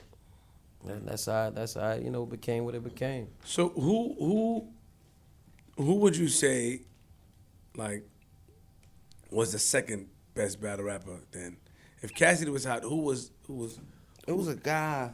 Well, man, Ab was a I'm going crazy before. battle Ab rapper, was a too. gat. Ab was I'm a going gat on before the battle rapper DVD shit. era, right? Before the DVD era, it was a guy by the name of Lotto. Yeah, Lotto was a monster. He was a Lotto was a monster. He's still on the around. battle Lot. tip. He got Yeah. signed to Rough Riders back in He the had, day. yeah, he got signed to Rough Riders back in the day. I think before Cass had came over. Right I around think the same Cass time. had came and shelved him, but before that though, he probably was gonna be the man over there Yeah, Lotto. until Cass came up. He was nice like that? Yeah, he was nice. He was nice. I mean, legend have it that him and Cass really battled when Cass came up there. What about you heard about that? Yeah, I mean, Cass kind of put him. Once Cass came around, Yeah, Cass kind of put he him in his just like they place. put him right on the back. They sneaky shelved him. They said, "Here." They put him right here and said, "This." But is was he a nice? fine- Was Lotto so nice? You're a Did- fine China. Lotto you hear me? was nice. He Did was. Lotto- He was. Did nice. Lotto battle Cass before? Yeah, he did. Yeah, that's how He did. Cass really got his deals. Like he ran over Lotto. I wasn't there, but you know that's the rumor. Rumor has it. We ain't heard from Lotto since. Like he was with them. No, for really real. ain't hear nothing from Why you him say it since. like that, man? Shout out to Lotto. I'm man. serious, but Lotto was hot. Lotto was hot. Very He was. hot. He rapping now though. I gotta find him. He rapping now. I know he was over Cali when I was over there. He was staying over there. But I don't know. He might be back. I don't know. He hot. Though. So Reed and them is like way after, right? Reed and them, not way after, but right after. because Reed That was like the next era. the Like next right era after because that. you know Reed was also after that. somebody going crazy. Reed Dollars, you know what I Reed mean? like 35. None of Cass them like guys 40. amaze me like Joey J. I was in jail for him though, for that whole era. they didn't amaze me how Joey Jihad amazed me. Hold None of them on, give me a second. DVD guys. No, Joey was a gat. No, he Reed was a gat too. Though. Shout out to Joey Reed Jihad. didn't amaze me. Reed had one hot rap that I liked that was on Power 99. That was about it. But Reed hot though. But it wasn't amazing. The stuff Joey was What? saying. Something like a stove, something like an oven, something like a broken the calm. You're not. But what? Would Reed went crazy? Yeah, that was the hot rap, the one hot rap that I said that he had on Power He had 99. more. I That's the forgot, one. but he had more. Don't Bill complain. Reed was off his game. Yeah, that was the Yeah. one I'm talking about right there. Bill Reed, man, he's out representing. But Joey Jihad had the lines. He had the lines that was different, man. What do you think happened to Joey Joey Jihad? had that bounce. That little. I'm that, the man with that the sucker gat in punch. his That hand. punch, the punch by the gate. That Joey. punch fucked this whole joint up. Joey was Fifth about to to hit go. you, it'll flip you. I'm the spatula man. Joey Like, he was was about talking to like go. that back then. What? That was Joey Jihad. Like, he was different. Joey was different. Joey had the whole bounce, the flow. He had that shit. He had on everything. He had the smash. flow, the bounce, the lyrics, He had it. it was like the stuff he was saying was like, damn, Reed was nice though. Give me some tissue, man. Everybody was nice. Tissue, please. Gavin. Yeah, it's a My little man. hot. Yeah, I mean, so I got some water though. Joey, Flip the script. I did speak to Joey recently. All right, but let's shout out to him. Shout out to all. But at this time, getting back to you was that you, like, what was your direction or your stance in music? Like, at what time you started taking it serious? Because G just asked you that. Like, you said the I household. didn't really or take it something. serious until Yeah. I came home this time. That's when I took it serious thinking. When I came home this time is when I took it serious when Adam went to jail. That's what made me take it serious. I felt like I had to carry the torch. I ain't know Dark Low was gonna take off the way he did. That's what made me step back. I had to, I've always been that guy, man. I'm gonna do it until I see that somebody else can do it, and then I'm gonna step back and support. So, but did who got Ab into rapping? Like, how did that happen for him? Pretty fly. We keep telling you this, Flip. I don't know, man. Fifth time, man. I'm the OG of the hood. It's like, But how did you get him to rap then? I mean, was rapping I was first. just rapping back in the day. Back then, I'm a little older than Ab, so they was looking up to what I was doing on the rapping side of things, and then they just started rapping. A lot of good things. Pretty Flock used to rap. He got songs with Wyclef. Like Pretty Flock got him. Got songs with Wyclef. He got songs like he used to Flip, really. man, stop acting like you ain't see us on them DVDs He back in used the to day, really man. run around, man. He started, my man fixed They just used to call him. I'm listening. They used to call him That's Nico though. His name was Nico back then. I'm about to violate. He was Nico. If you look up Nico, Look up Cassidy and Nico right now. It's yeah, going, he it's got going to come songs up. with Wyclef. Cass He, and Nico. he been in the room with all these guys, man. My And we first used to battle, look I up got to in a that. battle with somebody around Clef, and Clef said, whoever win this battle can get on this song. I got on the song with Clef, and they swept it under the rug, not Clef and them. It was a great job, man. Clef was on the hook, Cass, some girl named Trini. John was a classic, man. I ain't Fox gonna said they lie. hated on him. His verse was better than Cass, so Cass ain't put it I out. see you here. I see you here. You see me there? Man, I'm young. there. Oh, damn. Yeah. I'm there, man. It's me, Flip. Come on, man. I don't know, I've man. been watching this for years, man. This say damn, Flock. I'm sicker than that fruit Adam ate, dwelled in the penile. It's no cure for my style, pure, well endowed. Jail was hell, a child in a cell. Point blank is shaped in an owl for Mel. All right, chill out. That's too much. I don't like stuff like that. That's fine. But so that was you. Like 20 years That's ago. an old video. Yeah. So they watched you rap and they was influenced. Pretty much. Because if you look at this, it's like Cassidy was more like, if you look at this video right here, the freestyle, like, Yeah, he was on. Like he was on. the top guy right there at that time. I was just But Cass, Cass is not from our hood. You know what I'm saying? Flock is from our hood, so we actually got to see him. And then he brung Cass around.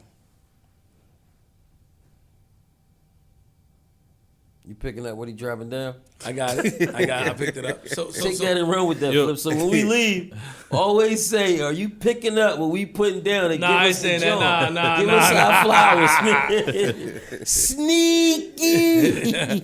Yo, so how far did you go? Flip turned around like, yo, these kids a star. Yo, so how far did you go, Flock? Like with your career, like how far It did you take kind of, it? it's like I felt like I was like sneaky hated on in a certain way. It's like certain people didn't want to help me get to where I was trying to get to. Not that they needed to help me, but it's like when I was trying to get my life. Like I did a song with Clef. It's like, God damn, this is a banger. This might be one of the biggest joints of your career. It's like, shoot a video for it, for crying out loud. Mm-hmm. It's like when people hear that song still to this day, they be like, God damn, why y'all ain't never do nothing with this? I'm just like, they just shelved it. who you think hated on you? I'm not gonna say hate it, but selfishness. I'm gonna choose my words right.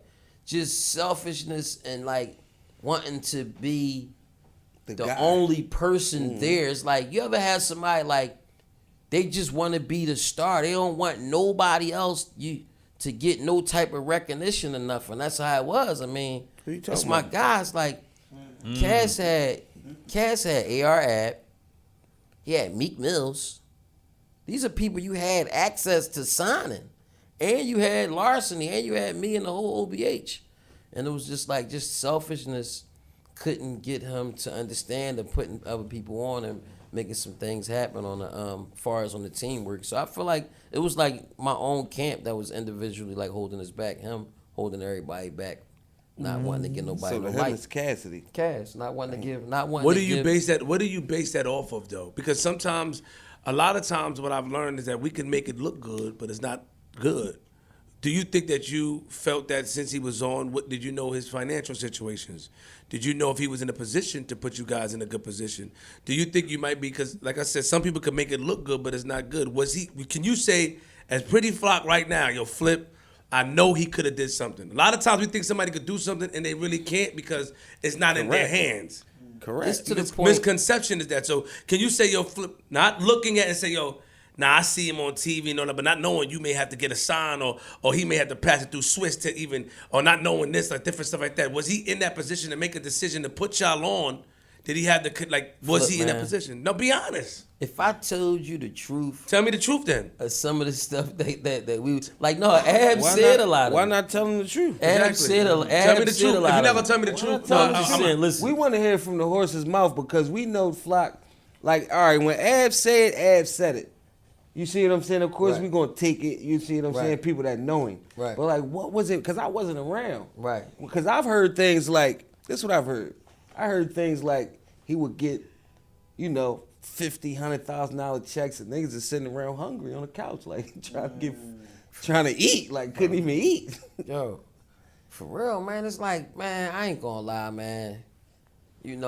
Cassie, it seemed like he felt like, cause we traveling around with you. We young. We 18, 19 years old. We ain't making no money. We don't got no job.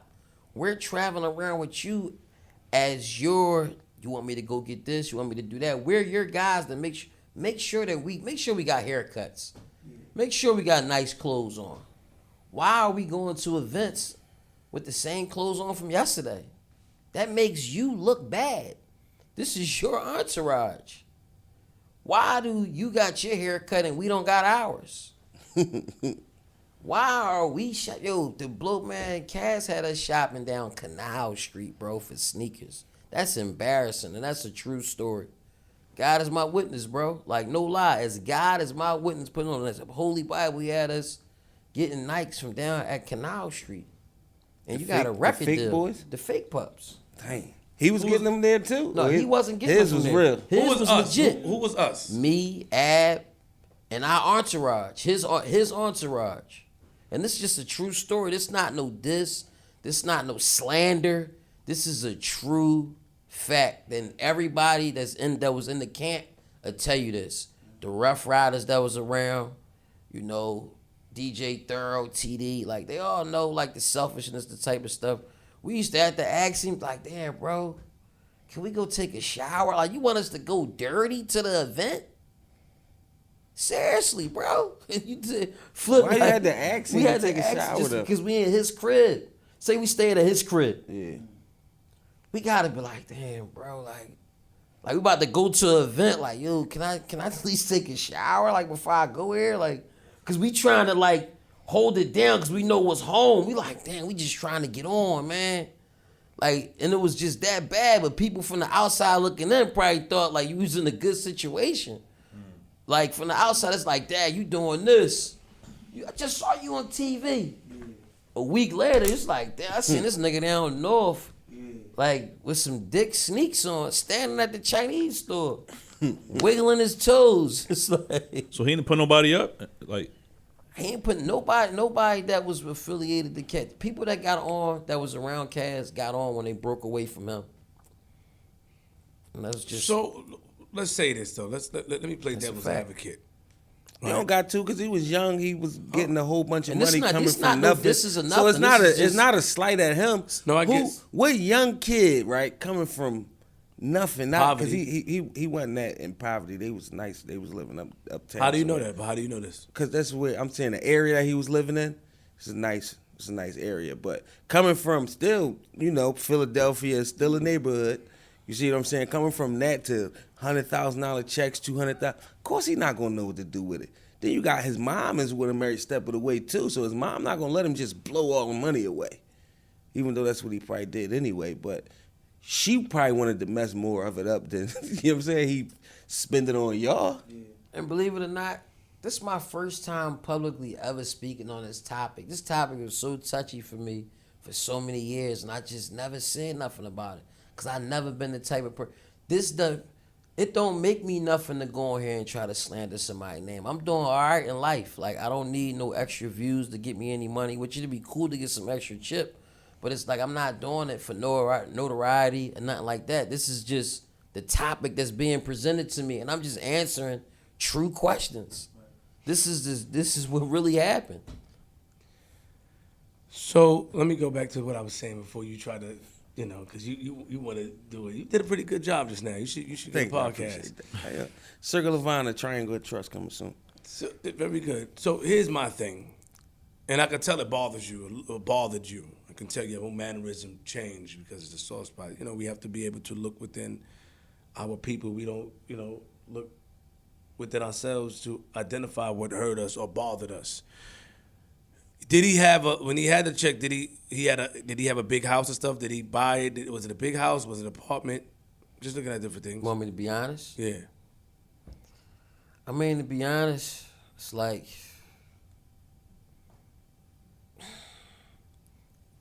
we stayed in a hotel for years. It's like we was just in the hotels every night, like 4 or 5-star hotels. Like he'd rather spend all this money on hotels and weed than to give us something. At the end of the day, it's like your team don't got nothing. But no, he ain't had no big house. It was like Cass ain't move until the situation happened, till the violent situation that happened. So he was like forced to move now. Like he wouldn't even move. Like the area he was in a pretty decent little area. He didn't even move when he got his record deal. Had the money and everything, had all kinds of bread. He moved right next door to his mom. I'm dead. Flip looked over there, looked back. He got his deal and moved right next door to his mom's house. But he was young though, and he should take care of his dudes. I do agree. Do you think that he could have had better guidance? Was there anybody above him? He said his mom, but was there anybody like, you got to do right by the ones you're taking care of? Isn't that learned behavior taught? Nah, I mean, because if you say he didn't come from poverty like It's that. taught behavior. It's definitely You say he taught didn't come from, behavior. but sometimes a lot of times when deals come so fast, we become overzealous and not understand the right thing to do. Overzealousness killed the cat, like curiosity did. If not knowing what to do, not understanding that you got to take care of the people around you, not really understanding that. Do you think that it was intentionally done? Would you say, yo, Flip, man, now I'm looking at it, he might have not known better. I mean, That's how I look at it. I watch guys that get situations. but it's like I'm his hype man. I'm your guy. I'm literally your hype man. Like, all right, we about to go do this show. Come on, Cass. I'm the guy on stage backing your words up, everything, Gotcha. and helping you create this stuff. I'm not actually writing it, but I'm giving you a lot of ideas, a lot of concepts, a lot of stories, and you're running with it. People think it's me. The stories I'm giving you, and they like, damn, this sound like, you know what I'm saying? And I'm hyped, man. I can't even get a check at the end of the day. Got it. It's almost like It's like, what the fuck? That it could be that much of an oversight. Yes. I agree, but were you? Did he really have it though? Or was he pocket watching? Nah, bro, this was when Hotel was out. We getting 10, 15, 20,000. Okay. Now you gave me clarity. This is- It's alright if you wanna go with me. Drinking my two and you step. feel the fantasy, Yeah. baby, in my hotel suite, fire. Yeah. That time. Yeah. Oh, so now we talking a little different now. Cass, I gotta holler at him. I'm a hustler, all that. Drinking my two-step. I'm on. Yeah. So why y'all ain't say nothing then? Let's talk about y'all. Let's talk about you and Ab. So Ab would be considered a muscle type, right? Can we put him in that category at the time? Like a person that people respected, he's going to go. Why you guys didn't use the same thing to say something to him?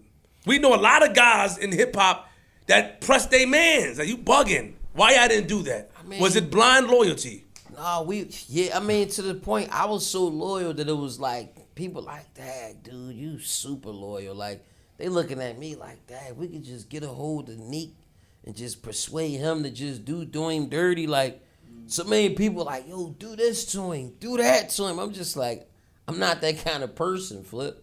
You know what I mean? Like, it ain't about the money, ain't about the notoriety, ain't about the, yo, we gonna hit you in the head, fall down, we gonna, you know what I mean? Niggas fake robberies, all kinds of shit. I'm like, you know what I mean? Nah, man. It's just like, I don't know, man. You don't have it. Hold on. If he didn't give any money, did he present any opportunities for you guys or give you any kind of, It seemed like when we try to get into an opportunity, like say I'm talking to somebody over here, it's like he wants to butt in and just like, it's like, yo, just talking here. It's like, it's like he didn't want you to get a connect, like get nobody phone number. He'd be rolling his eyes. Like when you trying to talk to somebody, just regular conversation, like he didn't want to see you get no connections. Basically, it's like, don't connect with nobody. Everything had to go through him. Everything gonna have to go through him. But, okay. And then it's like, all right, now we want to argue about this. It's like, now it's an argument. But it's like, he like a big baby. It's like, he's the one with the bag at the time. We all young trying to get on. So we thinking like that. We got to do what we got to do to get on, man. I have two questions about this subject before I move back on to the league. One, do you take any accountability for not actually saying something? It's a form of blind loyalty. You're blinded by what you think it is instead of what it should be. You know, as a man or coming up, I mean, you're a teen, you can blame it on being a teenager, and you can say that. We just wanted to get on and get out of our situation because as a manipulator, you know, myself, a fellow manipulator, back in the days, my story would have been like, well, I brought you out of the hood, man. Like, you're not getting in trouble. You're alive. You eating. That's what it is. And sometimes you become selfish like that when you gain success at such a rapid pace from where you come from. You're not taught the love and stuff like that, the neighborhood, the environment. You're not taught that. You become overzealous. You become protective of things until you see something or you're checked on it. So I ask that when I say that, is that do you take accountability for not like saying something like, yo, Cass, like, damn, son, like we got nothing. It's a lot of y'all. What I you feel gonna like, do? I feel like, man, why we ain't fight back then? Like, I'm dead serious. He said like, this to me a lot of times. Like, there you go. Like, why we ain't just get to the bottom of it? But I know why. So I was going through a lot of medical issues at the time. But if I wasn't going through it at the time, I would have just lashed out. Like, I'm just going in. It's either we gonna be like brothers and get over this right now, because that's how my mentality always was. But I couldn't go at a particular time. So I'm like, damn, I really want to do something, but I couldn't. So it's like, now I'm just dealing with it. Now it's like, damn, I want to get on. I'm like, man. you know, Cass always could fight a little bit too. So everybody just wasn't gonna say anything to him. He was Cass what? always had Cass a got a little rip little game. heart. I mean, Cass could hold his hands. He got a little rip game. He can He fight. could hold his hands. Lee, he can fight. Lee, if Lee tell me he can Cass Now fight. can listen, fight. he could hold his hands. can Cass fight. can box, but he don't have no heart. You ever see somebody that's like, you gotta push him, like, yo, go ahead, like that's him. You gotta push him up. You gotta push him, then he'll go. So, and that's a question. And then I was wondering why he ain't beat Gil up back in the day. When Gil pressed all y'all though. Don't try to make it seem like he just pressed Cass. Gil did, but he was Ad really. was there.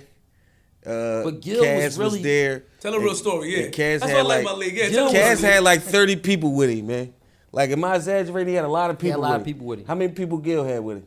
I think maybe like one or two, maybe by himself, maybe. Walked up to him, hey Cass, what you was saying, man? It's like Ab said he had to step up, like, oh man, can't just be talking. I said, this boy Gil got some balls. He walked up to him and tried to check all of them. Gil walked up and damn near like, yeah, he was ready. Yeah, I mean, Gil was ready, but I'm thinking like, damn, Cass. Like, no, I'm serious. I'm like, we're losing. He wanted to fight Cass while he had 50 people with him. In my mind, I'm like, damn, why won't you rumble him? I feel like you probably can get over. So what was Gil mad at? At that time, because Cass was like, doing his thing at the time. So Gil was, king of Philly, major figures. Then Cass watched Gil and them get on. Then Cass ruled past Gil and them and got to deal with Swiss and them and became like the bigger celebrity. So, Gil had a chip on his shoulder. But you said Gil came up and said, what did you say? What did Cass say about Gil to make him be upset to press him? At that moment, I mean, it was just stuff circulating on the internet. Who the king of Philly, pop shots, saying little slick stuff. So then it's like, all right, I'm here now. What did you say? What was Cassidy's response when Gil approached him at that time? Cass was like, Cass had the chains on. He got all clean. Cass like fighting. He wasn't thinking about fighting at the time. It's like, I'm hotel. I'm not going back here to go fight you. It's like, I'm just. Oh, he invited him to a back room. Yeah. He invited him to a back room. I mean, Cass ain't want to, I can't blame him. It's like, why am I fighting right now? But Gil was real aggressive. And I understand where Gil was coming from. Gil got something to prove at this time. Gil like, fuck this. I'm about to fight this rapper. Win, lose, or draw, I'm going to go viral. If I go in here and fight Cassidy or win or get over, it's like, you know what I'm saying? So y'all acknowledging that Gil did approach Cassidy with two people in front of 50 of y'all. You acknowledging that? Yeah, Gil had like one or two people with him, but most of the people Cass had with him, Gil knew half of them. It's like he know most of these faces anyway. It's like we all from the same area. It's like Don't do that. Don't try to downplay it. I'm being real with you. Like, come on, yo, you my man. Don't do that. He approached 50 people by himself. Yeah, but he did probably know a lot of them. It's like he knew a lot of these people. Come on, He ain't know there. all of them. It still don't take away the fact that they was with Cassidy, whether he knew him or not. Right. He still could have got rolled on by all them Still people. coulda got rolled on. Respond just 'cause you know. It only probably took 10 of them. It was 50 of them. He probably knew 20 out the 50. He ain't know the other 30. I give Gil that. It took a lot of heart for him to walk up to a lot of. It was a lot of us, man. It was probably at least about 20, 25 motherfuckers. 30 people. Isn't that what Beans did to people too? Like, didn't Beans approach somebody like by himself or one time? Didn't Beans a story about like Beans did that too? I remember Beans pulling up the Erie Avenue one time looking for Gil, which was odd. But, he knew people from out there, too. It's always a joint where it's like, you see what I'm saying? He pulled up in the midst of everybody in love with Gillie at the time. You know what I'm saying? I think people was a little upset with Gillie at the time. You know, every time you make it from the hood, you leave, the hood be a little upset with you. But why would people be upset? Let me just say, why would people be upset Philly. why would people? Is that a good thing? That's not a good thing. It's not a good thing. It's a horrible So thing. because Gil, worked hard and put himself in a position. So why should people be upset at him? You understand? You see how we That's think? Philly. I was just standing outside the other day. A Bentley rolled past. Right, guy ran down the street. Said, "Yo, see that guy just ran past in that Billy." I'm like, yo, why you say it? Like, what's the problem? What did he do wrong? He like, no, man. I'm like, hold on, man. You're angry because this guy just rolled past in the Bentley? No, man, no food. Can't be riding no Billy around. I said, why can't he enjoy the fruits of his labor? It's like he worked hard for it. Why can't he? It's just like the Philly mentality, man. Guys is like, I don't know, man. I call them burnt out. So back to you, Pretty Flock. Like, Cass, basically, he didn't, in your opinion, he really didn't do good by the people that he was supposed to do good by. You hear a lot of stories now. Check this out now. You hear stories about Tyson, MC Hammer taking care of everyone and losing everything. Mm-hmm. Come on, is this a double-edged sword conversation? You hear the story about MC Hammer. Taking care of Flip, that everybody. guy said he just wanted a turkey sandwich, man. He couldn't get a turkey sandwich. He couldn't wash up. It ain't like he said he wanted a Rolex. Right. But it start with a turkey sandwich and end up to what? I mean, if I'm out on the Filet road mignon. with you, Exactly. I left my home. It's not like I stayed like I'm a kid. I left my home to okay. go on the road with you. No, I'm gotta a Pretty take care Fly. of the people. You gotta take care of them Pretty people. Fly like man. Yeah. Because, I never want nobody, everybody that know me that's going to see this, from Swiss and everybody, they like, damn, after all these years, Nico finally spoke about this. Because I'm never reaching. I'm not reaching for something. This is just conversation that's being brought up. This is what happened, Flip. So how you did- ask me what happened, I'm just telling you the truth, man. So what was the final straw for you? The final straw was once I went down south. I went down south after the murder rap, and I had to go on a run for some shit that I ain't had nothing to do. I mean, I just went on a run because I was a part of around some stuff that happened, supposedly that happened. And once I went down south, I just stayed down there. I'm like, I'm cool. I ain't even coming back. I just went down there, started working, and ran a bag up working. So when I pulled up on Cass and them, I got a truck, rims, Tahoe chain. Like, man, I'm like, damn, y'all still running around with Cass? They like, yeah. I'm like, all right, like, man, I'm doing this. So I was like, I'm cool. That's what happened. I went down south and just got on. I'm like, why come back? And come back to being like listening and sitting and not earning. Yeah, I'm traveling, but I'm broke. I'm down here, I'm my own boss, got my own crib, I got this going on, that going on. I'm like, man, I'm done. So then you just stopped the I connection. just stopped.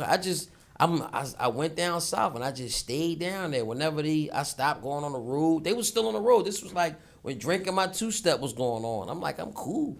Because the people that's there, they still fucked up, running around. They asking me for shit. You feel what I'm saying? I was like, man, come down here.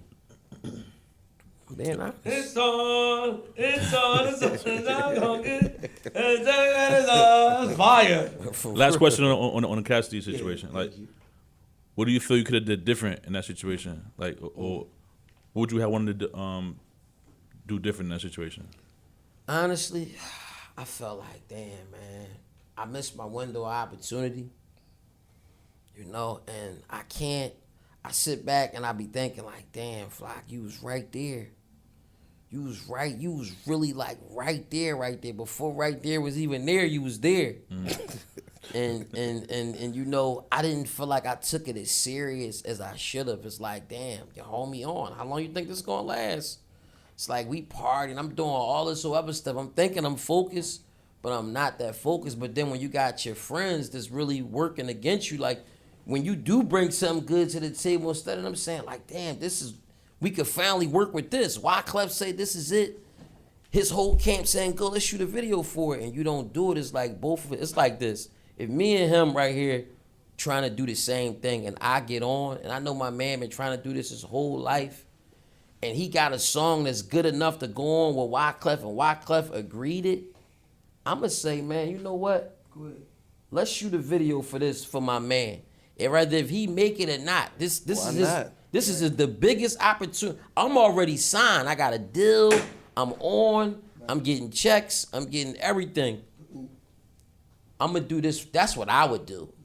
Wyclef said, get on this song. Cass seemed like Cass was upset that I was getting on the song. Like, no, this not even no shade or nothing. It was like he had an attitude when Clef put me on the record. This is serious shit, bro. Clef like, nah, you going on this song. I'm standing on this. And that's what happened. It's like, because what other dudes from our circle was saying that my verse was better than Cass's.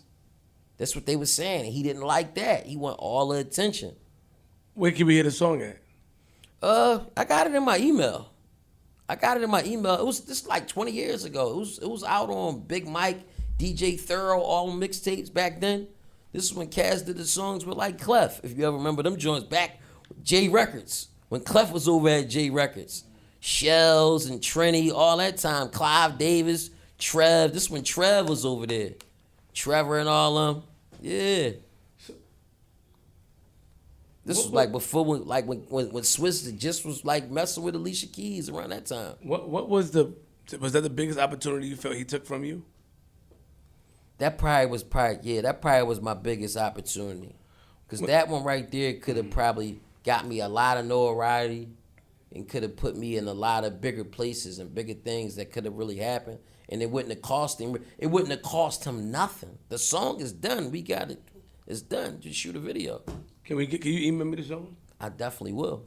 I want to play it in the clip. Oh yeah? Okay. Yeah. When now? Or No, not now. No, I'm gonna play it. You're gonna see how I do it. okay. So, let me ask you a question about this now. This is gonna be. So that happened. You felt that way. When's the last time you saw him? Saw Cassidy in person? See, Cass, my God, and I love. It's crazy we gotta have this type of conversation, but it's like Cass the type. He only call you when he needs something. Like you ever notice, like your friends, you're like, damn, you only call me when it's beneficial for you, and that's just what it is. It's Say what you mean, Flock. He called you not too long ago, a couple months ago, and asked you for some chip. nah, we ain't gonna do that. Say what you mean, Flock. We ain't gonna give you Called like you that. a couple months ago and asked you to borrow some money, man. I gonna do my man. can't. I mean, he was doing this thing with battle rap. He was getting paid good money. I I don't. don't know what's going on. I ain't gonna do my man like that, but I don't know what's going on. that's man, but I personal know- between me and him. Did you ever approach him and talk to him about? That mean it's true. You see that? No, hold on. Deny it. Did you ever approach him? Did you ever approach him about how he treated you? Did you have the conversation? You know what? I never had a conversation with him about it. I don't think I did. And my girls say like, you should. I'm like, why? After all these years, I'm like, babe. Cause you still feel some type of way about it. I mean, it's nothing for me to, cause it's like I don't want to understand why right now. It's too late. It's like it can't help me now.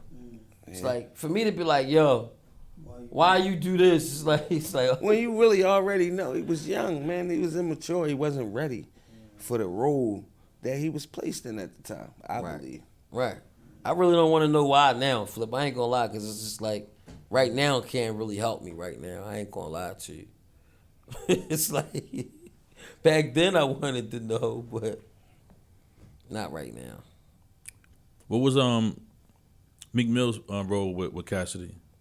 His position? Meek was like this when Meek was buzzing in the city. I think Ab brought him out there. Ab brought Meek to Cass before Meek ever got on.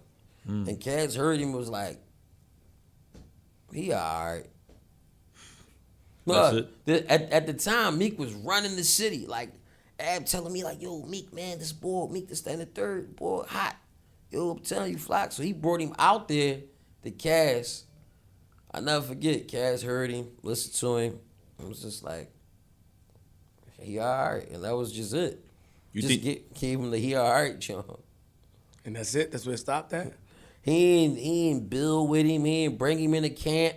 He snubbed him. It was just like, yeah, all right. Meek was trying to basically get on. He was trying to Ab was trying to bring him around, but like, yo, him. He the one that's running the city, signing, put him on, and so you think Cass felt about him how he felt about y'all? Like y'all was high at doing, y'all working, he can't let y'all kind of outshine him. You think he felt that way about Meek Mill? Nah, it was like Cass. I think Cass looked at him as like competition, man. It's like he always wanted to be like the spotlight. So that's what I'm saying. Like, do you feel like because he heard Meek want to come up, so do you feel like he kind of was like, he's alright? Because in his head he probably was like he's fired, but out loud he's probably like, he's alright. I can't let him, bring him in and put him under the wing, go try to boost him up, and then he might pass me. You think Cassidy had that in his mind? Possibly. I mean, if you look at the way he moved and the moves he made, and the stuff he done in his career and how you had all this talent around you and nobody prospered from you, then that answer your question right there. You had all this different talent, like, you know, what's the boy name? You had Vinyls. He do beats. Vinyls doing beats for Drake and all that. Shout out to Vinyls, man. Shout out to Vinyls. You know, the crazy part is, I don't understand, like, see, the industry is different, man. You got industry relationships, then you got friend relationships. There was a lot of people that I thought that I was, like, kind of cool with when I was with cats running around. But it's like, once I got out of that situation, it's like, you're not as cool with people as you think you is. And I'm not like that. It's like, if I'm cool with you and we are all right and you never done nothing to me, we still all right. Yeah. But it's like, I noticed that a lot of industry relationships change once, like, I got away from cats, like, you know, and the situation died down. But, you know, it's all good. But yeah, like Vinyls, Neo the Matrix, you know, these guys, they got on and they prospered when they got away. And it was like, they was right there. They was like right there in your camp. These was your producers. And it was like, once they branched out, that's when they blew up. Is it like, what have you done for me lately? Got it. There we I mean, go. I would always want to ask this question. When Drake dissed Meek, right? I don't really know the history. I got to go back with it. He said he highlighted your brother's name. Mm-hmm. And he's saying that Ab brought your brother around. Not Ab, no. Ab brought Meek around. Yeah. You know, what was the fallout between them? Did they ever fall out? Like, how? Did I they? don't really think they had too much of a falling out. It was, you know, the media, the most official devil in America. They never really had a falling out. It was when I came home, it was rumors that, you know, Meek had stopped a few things for Ad. People was inquiring about him, and Meek was stopping it. That was the rumors. Okay, but it wasn't true. No, it turned out not to be true. Well, how does rumors start like that, though? Man, I don't even know. I had just came home. Maybe they just wanted to rile me up or something, but the rumors kept coming across me, and I was going on the internet addressing it. You know what I'm saying? But after I went on the internet and addressed it, I actually, you know, addressed it face to face with Meek too. And it was like, no, that's not even, it's my man. And Ad was saying the same thing. Like, no, that's my man. He wouldn't do nothing like that. That's really my friend. But, you know, once the stuff get in the air, it's in the air. Did you apologize for that? Like, jumping out the window? Well, I never really jumped out the window. I just said people saying this, and if that is true, that's how I addressed it. I never addressed it So like you worded it like if. Yeah, you know, I'm a little intelligent. I'm not just going to jump out the window for something. I'm saying, well, this is what people saying, and if that is true, that's just some nut shit. I never really, like, disrespected him or nothing like that. Whereas, though, you know, it'd be bad blood. Was the city proud when Meek got on? You know, it took Ross, you know, put him up. Was the city, like, happy for him? That was everybody, little brother or cousin. Or I was in jail, but that was everybody. The knowing was the love. Everybody loved him at first. I don't know when the hate came, because he really got on. But when he first got on, he couldn't find nobody to say nothing bad about it. Did he come back to the city? Like, did he still stay in the city like how Cass was, or? I don't know. I was in prison. Okay. But Shout I out to know Meek, though. everybody, you know, nephew this and cuz this. And I do think it's. You gonna call me? No. Yeah, step out real quick. Yeah. Be careful, old man. Old now, look how you walking. Old. So you like you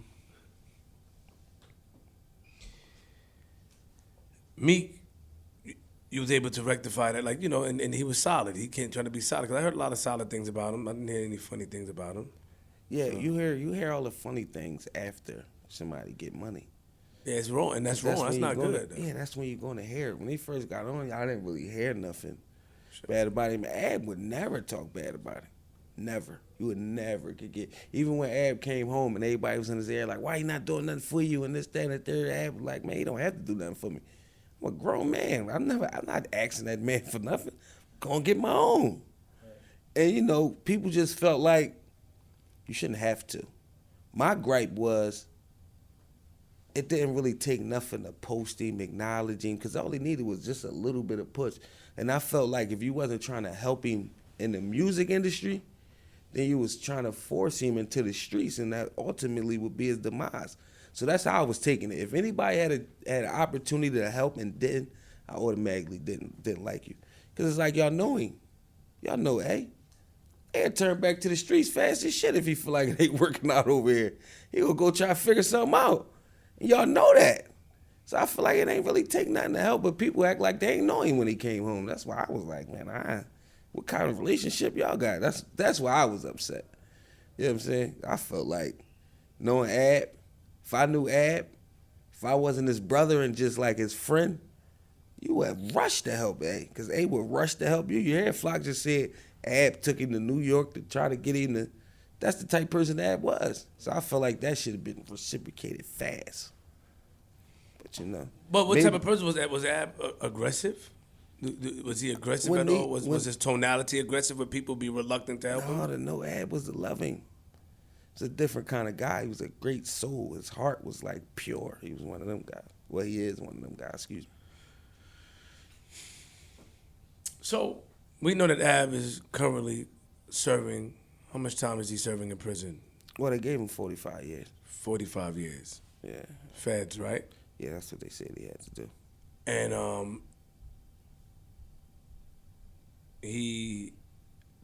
how's everything looking for him?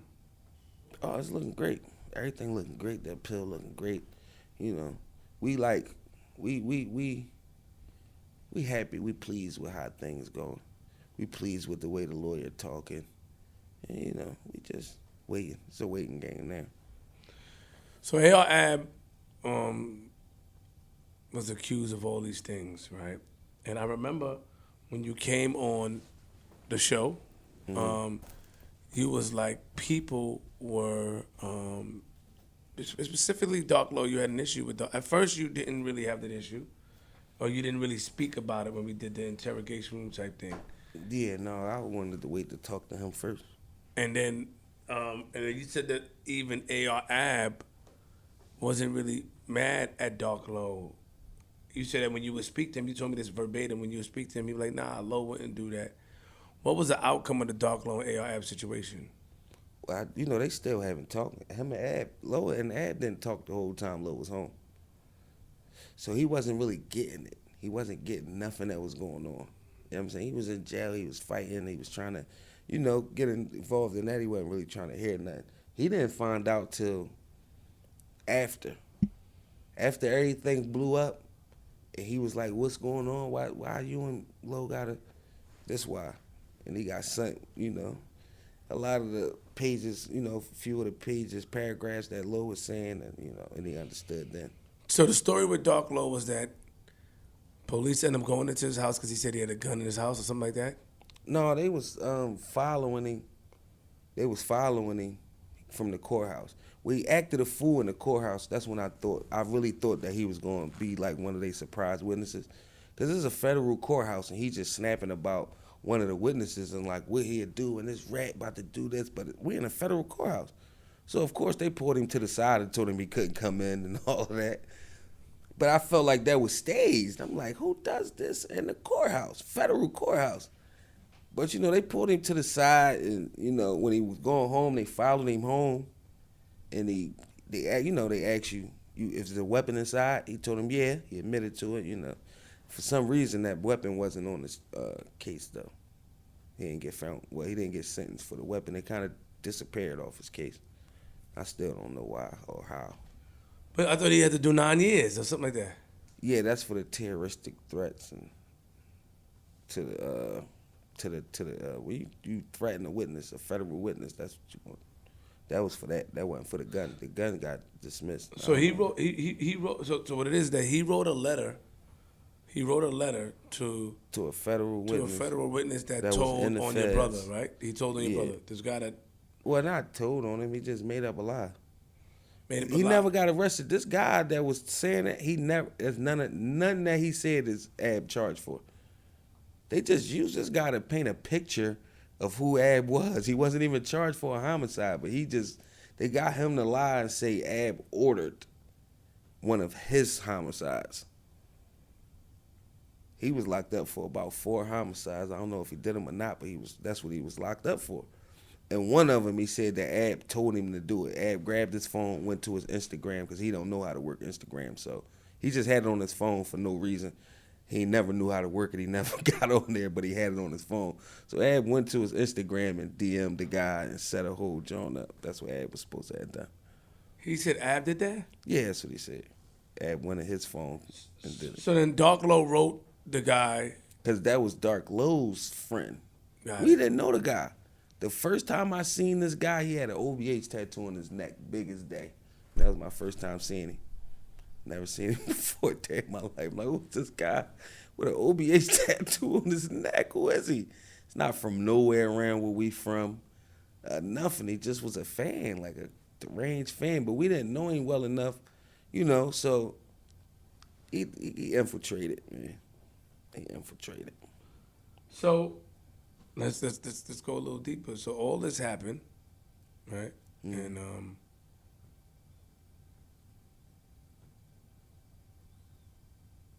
he did that and he got caught. They came and locked him up for it. You were saying that when they locked him up, he did a deposition, right? Or he did a interrogation room. What did he do? Who that, Low or? No, Low. What did Low He do? did a 'Cause- 2-hour, he did an interview with the, And what did he say in the detectives. interview that because you said that you guys accused him? he said a lot of things in the interview that could be considered, that would be, what that is, telling. Anytime you can't, you're not allowed to, Talking to Mike. Sorry. you're not allowed to, when you're talking to the police, you can't speak on crimes. See what I'm saying? You can't corroborate. If I'm trying to help you out and the cops tell me, well, this guy said this.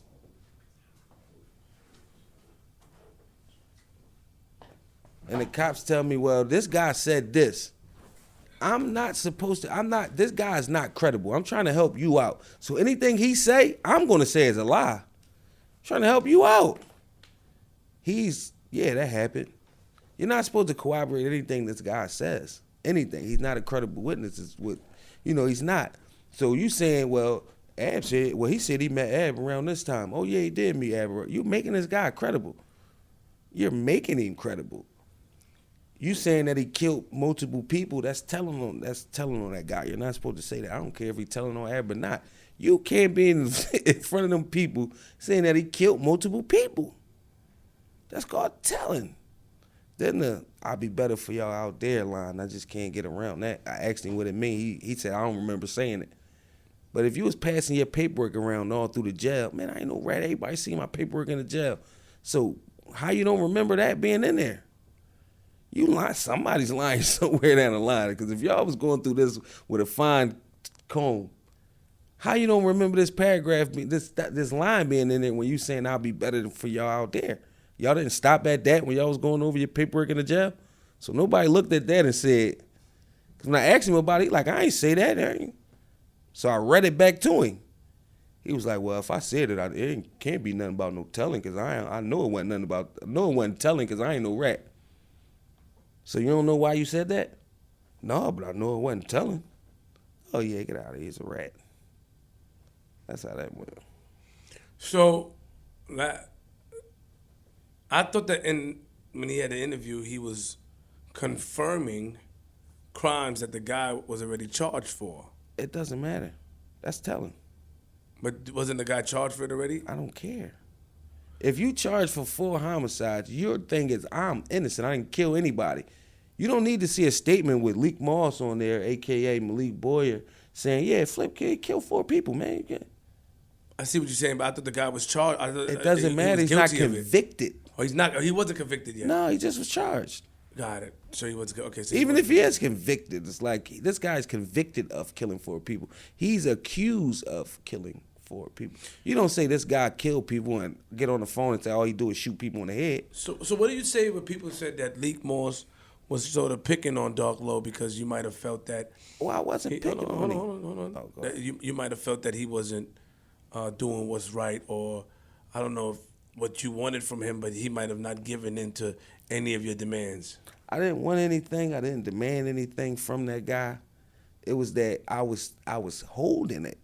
Pretty Fly came to me months before I said anything and said, no, we're not doing this. I can't stand on that. I'm like, Flock, let me just talk to him first. First, let me talk to Ab. See what Ab got to say. Let me talk to Low, see if he can explain this away. He like, nah, I'm cool. I'm not dealing with this guy. I'm not doing it. Flock was the one. I'm holding him back. No, Flock, don't do it. Chill. But I'm getting so many letters, DMs, this, that, and I still talked to him before I did. And I waited till he came home and had a conversation with him and tried to let him explain it away, but he couldn't. What did you ask him for? Did you ask for anything? Did you ask him, records or promote you or do anything for you? No, I didn't ask him for. I don't have to ask him for nothing like that. Why not? I don't know. The thing was, I never really cared about rap. I didn't even run my own page to even think about promotion or none of that stuff. Okay. And rap wasn't really my thing. That was Ab thing. Ab, turned Low to a rapper, and I rap when I need to. So OBH's name won't die, that's when I rap. But I never asked for no promotion or help me out with this. I never needed it. I always been my own man. Where is he now?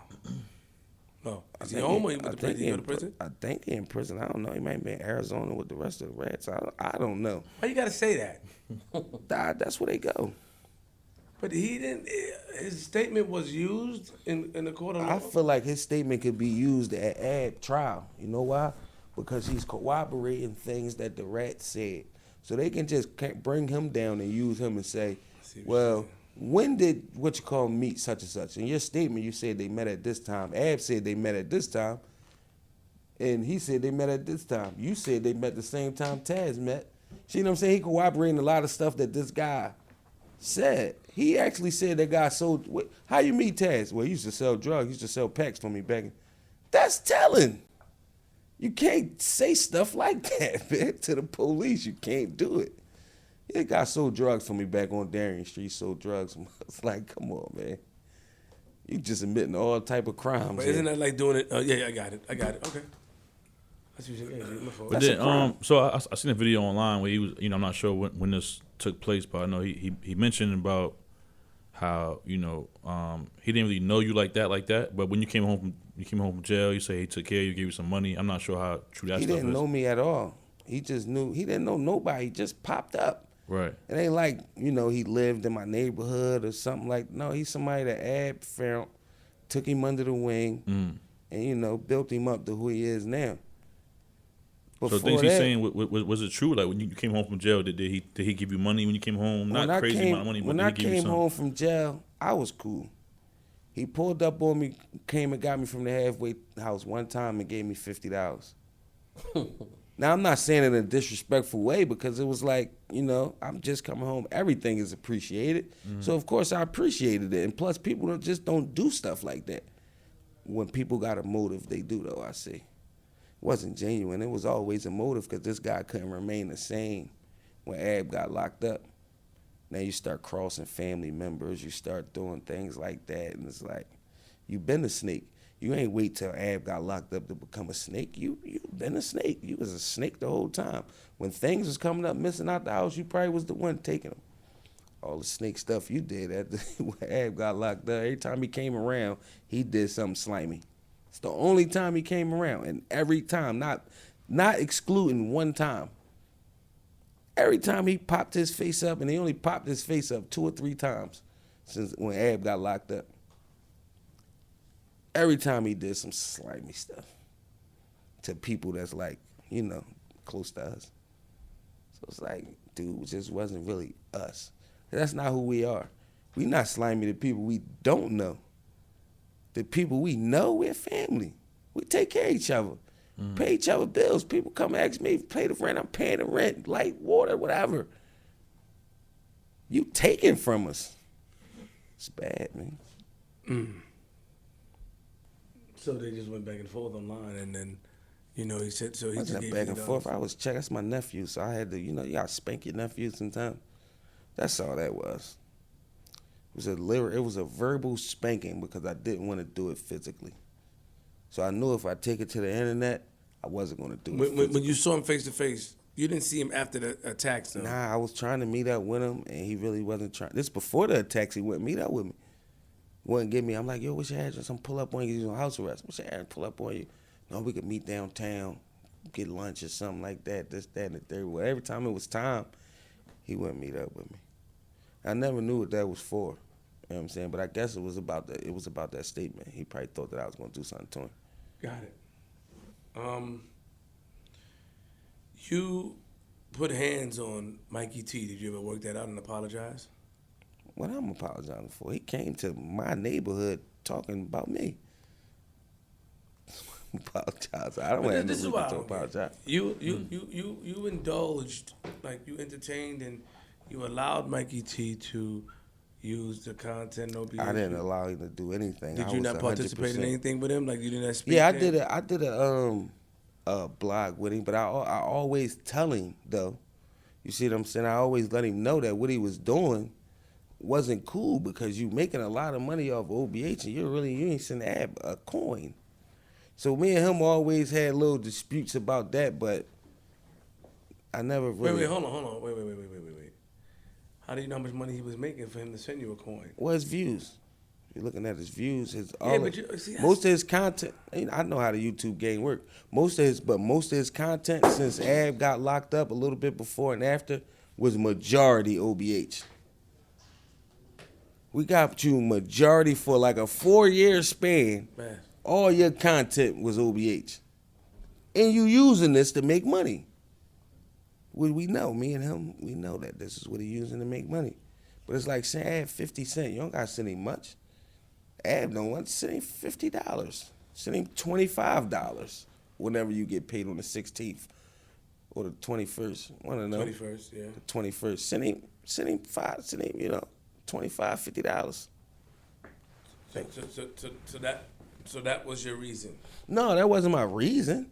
He kept talking about me. I don't know, dude. I don't care nothing about him. If I seen him, I wouldn't have done nothing to him. Because doing something to him wouldn't gain me nothing. It just so happened that I was really going through something that morning. My phone was gone. My keys was gone. My car was gone. That's how I woke up. Called King Erna. Well, I walked to my cousin's house, which is about 25 blocks. Called King Erna to come get me. As I'm pulling back up to my house, he like, Mikey T on Erie Avenue. Now I'm going through this. It's a vicious domestic that I'm going through right now. And I see that, I'm like, matter of fact, go to Erie Avenue. First I'm like, man, I don't care about no Mikey T. I don't care. But as he playing it, he's talking like, yeah, Lik Moss this and Lik Moss ain't nothing. It's like, you know what? Because it's right around there. He's in my neighborhood. So I'm like, you know what? Go around there. I'm past. It's pretty fly. Am I lying when I said I could have stopped on Erie Avenue and got at least 10 kids to run over there and stomp his head in? No, absolutely, man. He's on Erie Avenue. I didn't have to go over there and touch him. So what I'm asking is, this is the issue. We know how the YouTube work, but you know that sometimes it's green or yellow monetization. So are you sure that he was really monetizing or getting the maximum monetization where he could send some money? Did you make sure that? Did you ask him? Yeah, I'm sure. And I don't care what you make it. If you make $1, you can send him 20 cents. Okay, so that's your thing. Your thing is that you made some money off of it, regardless of what. Because you acting like you love this man. This is how you acting. ARAB, that's my friend, that's my man, this, that, and the third. How if you making money off his name and not sending him nothing? Did you have a conversation with him, or did Ab tell you leave him alone? No, it wasn't none of that.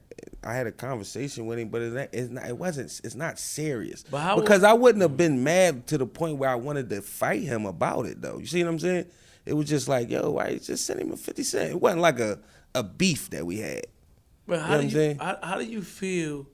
How do you feel? Because you overreact a lot, and I'm gonna tell you why. I don't think you heard me when I said I wasn't like mad at him. No, I heard what you said, sir. Allow me.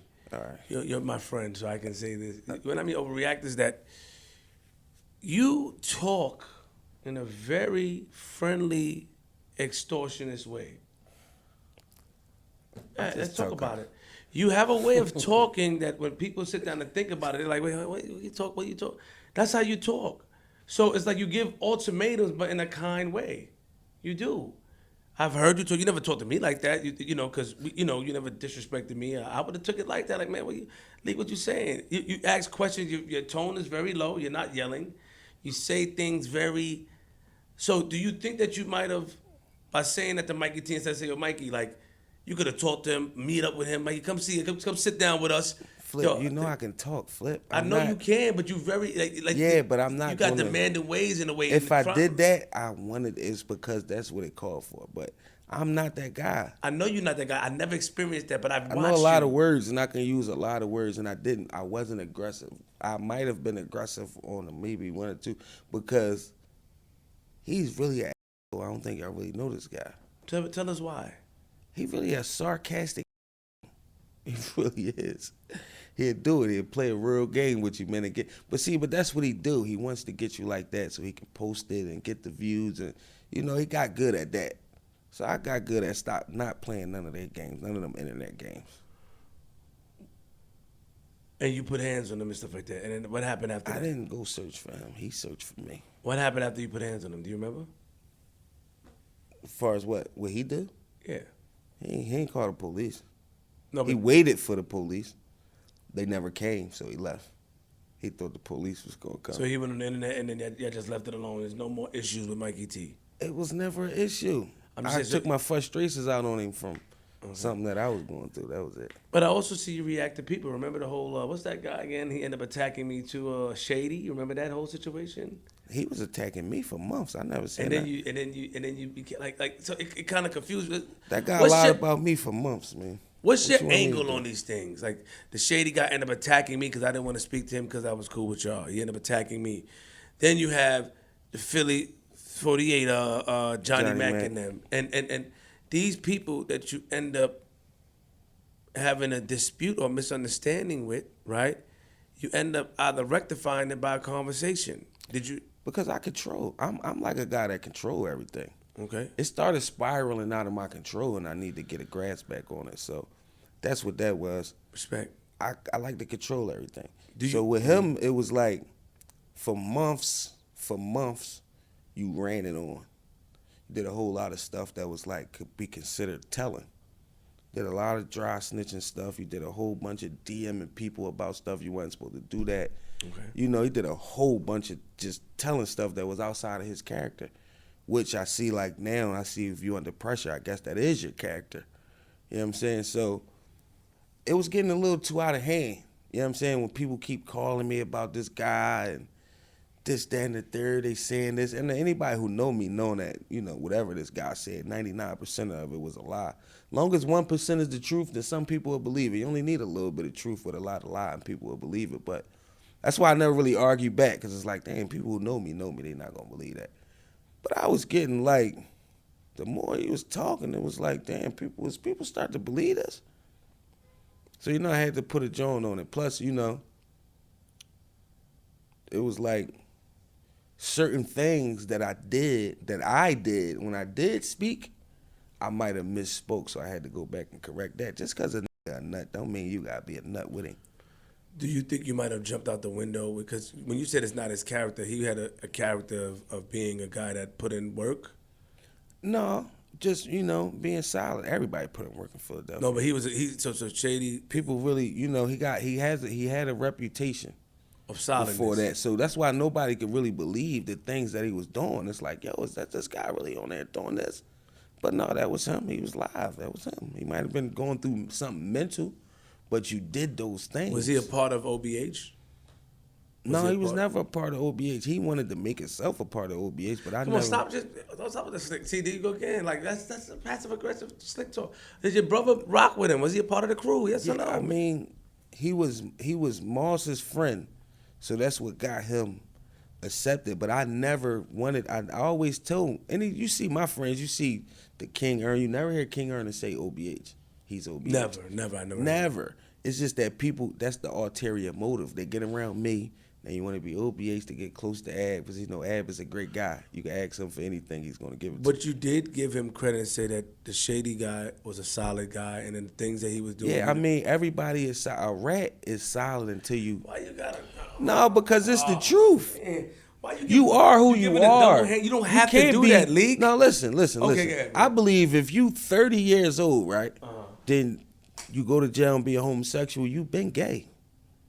Okay. You've been gay. You can appear solid, and the streets look at you like you solid, but once you flip, all that stuff you did on that internet shows that you was never solid. You just was never put in a situation to show it.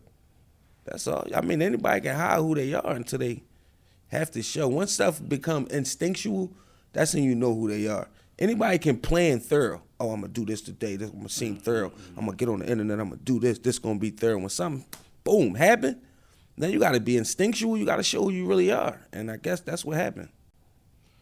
Did you end up? You took some stuff that you said back that you might have stepped over line. Did you cleaned it up? Like I might have overspoke or stepped out of line because you just said that a couple of minutes ago. Yeah, because there was some paperwork that I had got, right? You know, the guy went on there and said that it was, he sent me the paperwork, went on live and explained it. So, of course, I took that and ran with it. Under further investigation, I thought that the paperwork was fake. Under further investigation, I watched the interview with the guy that he was running with, the guy Fudd, who he was running with. Mm-hmm. It's 3 parts to the joint. And the guy Fudd is saying he for sure told. He's locked up. Like they was together. This guy's locked up. Shady's on the streets. I don't know what's going on. He's saying Shady told on him and he took a deal. I watched that interview. So it's like it's a whole but you don't lot really confusing. know. But you don't really know. I'm not digging into that. I got you. Okay, but then you might have jumped out. But you might have jumped out of line. That's what I'm asking you. I may have. Okay, I may cool. not have. No, but you may have. I said that. Did you? And did you and him? I actually went online. I'm pretty sure you seen it and said that I may have. I said that I did, but now I don't really even know if I did. But you. That's why I just leave it alone because right, it's too much flippy floppy, and it's like, all right, if he told, he can tell over there. You know what I'm saying? He can tell over there. If he told, who cares? No, man? but he's not coming nowhere near me. I ain't coming nowhere near him. At the same time, it should not. It should. Before we put jackets on people, we should have the proper evidence. And if it comes out to be fake paperwork, the right thing to do is to go up like you did. I did see that you guys went live together and you spoke. Yeah, but then now you're saying that you might have not. So I really don't know. And I really don't know neither. It's not I seen the interview where the guy say he told on him. Now, do we know it's true? He didn't provide any paperwork, right? I didn't see it. Okay, cool.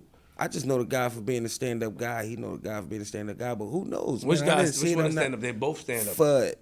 Well, actually, you cannot say that after you've seen the internet stuff, the internet rants. No, but wait, no. Lik.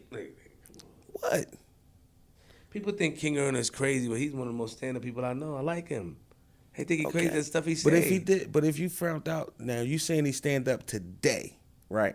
If you found out for the past 10 years he been sneaking, having sex with homosexuals, you're not going to continue that statement saying it. No, so I'm allowed to say that the same thing. No, once you've done it, you did it. He did them things. The internet stuff is just internet stuff, though. It don't take. That was real internet stuff. That was a real moment that we've caught. We just happened to catch on live. He just happened to have his live running for days, but that was a real moment. Okay. And it looked like a mental breakdown. To be totally all right, so honest, then we can excuse it then. I can't excuse nothing that happened. Whether you shoot me by accident or shoot me on purpose, you shot me. We can't excuse mental breakdown because a lot of us suffer that in our community. Yeah, but everything, all actions not judged by intentions. If you have somebody lying on you, saying these things and questioning the integrity of your character, it can tend to cause a sort of breakdown. No. That was before any rat stuff. Oh, okay. All right, so that was before. The rat stuff came after. But you got to understand, there was a whole lot of DMs. There's a whole lot of talking like, all right, you a rapper, Flip. Mm-hmm. You like, yeah, I sold bricks back in 96. Or Gone gave me this or that. And I hung with you, right? It's not true until I make it true. All that stuff is just rap. It's just entertainment. But if I get on the internet and say, man, Flip said he got a brick from G Money 2 weeks ago. I know that he telling on himself. That's pointing. That's telling. That's telling. If I'm close to you pointing out stuff in your rap, yo, he said this. That's telling. Nobody knew it was a fact until you said it.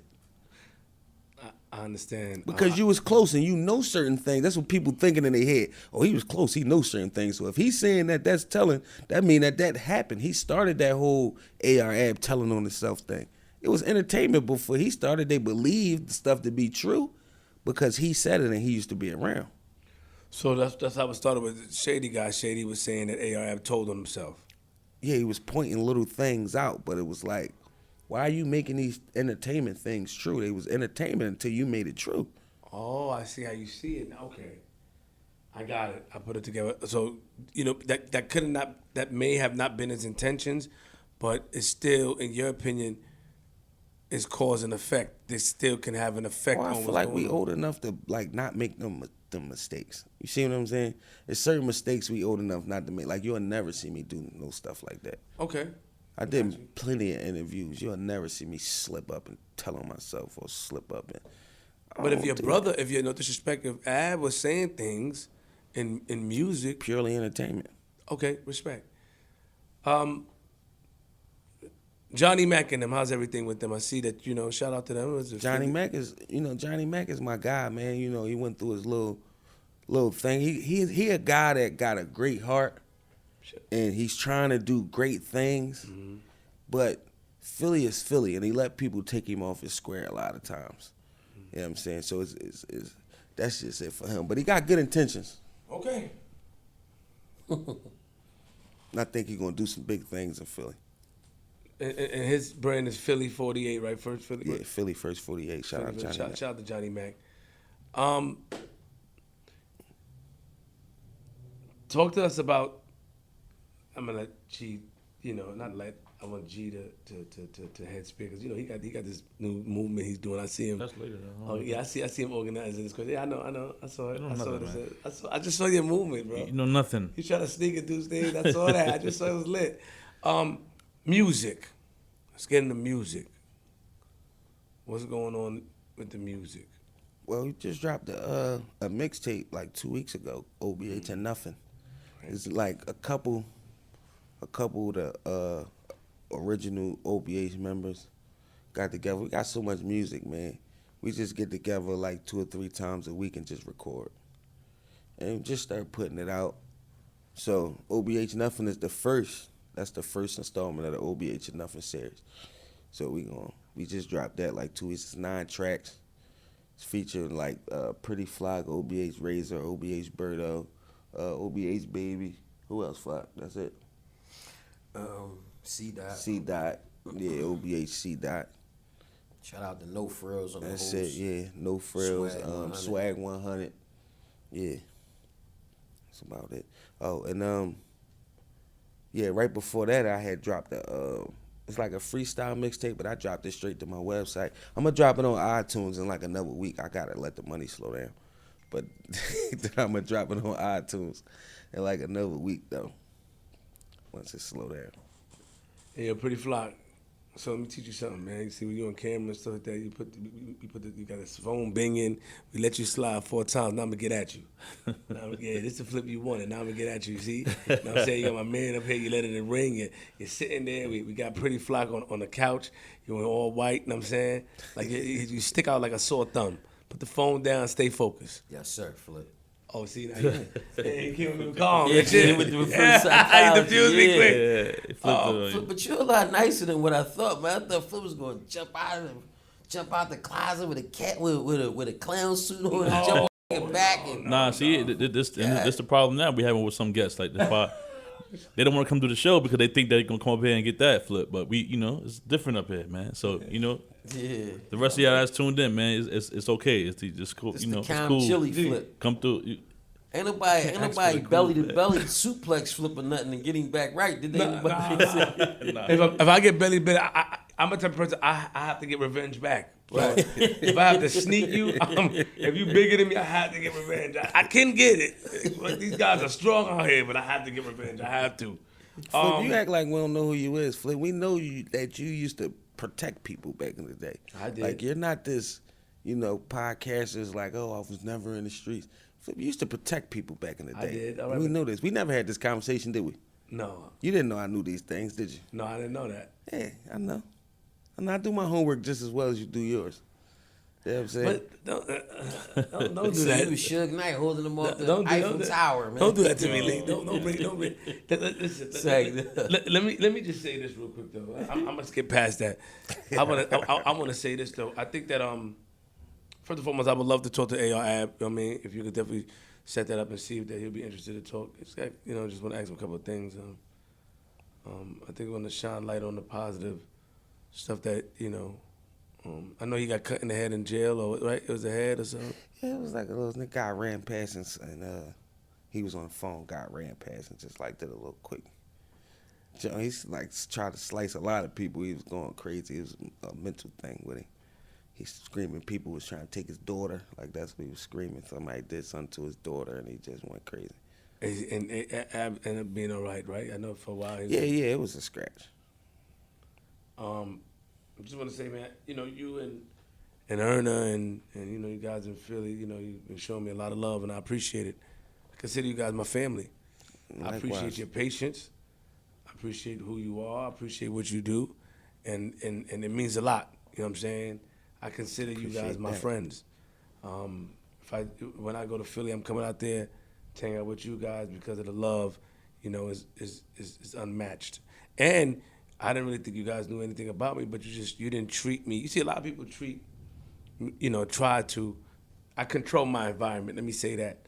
But a lot of people try to approach it. Oh, this guy's a skit guy, but I'm really a human being with feelings and emotions that move and think a certain way. Not saying, I took a lot of things and had my fair shares of losses, but I stand up as a man. This is why I'm able to move how I move in the position with the people that I move around with. With that being said, you guys have accepted me and showed me love, and it means a lot to me. So anything that I can do to promote, I will.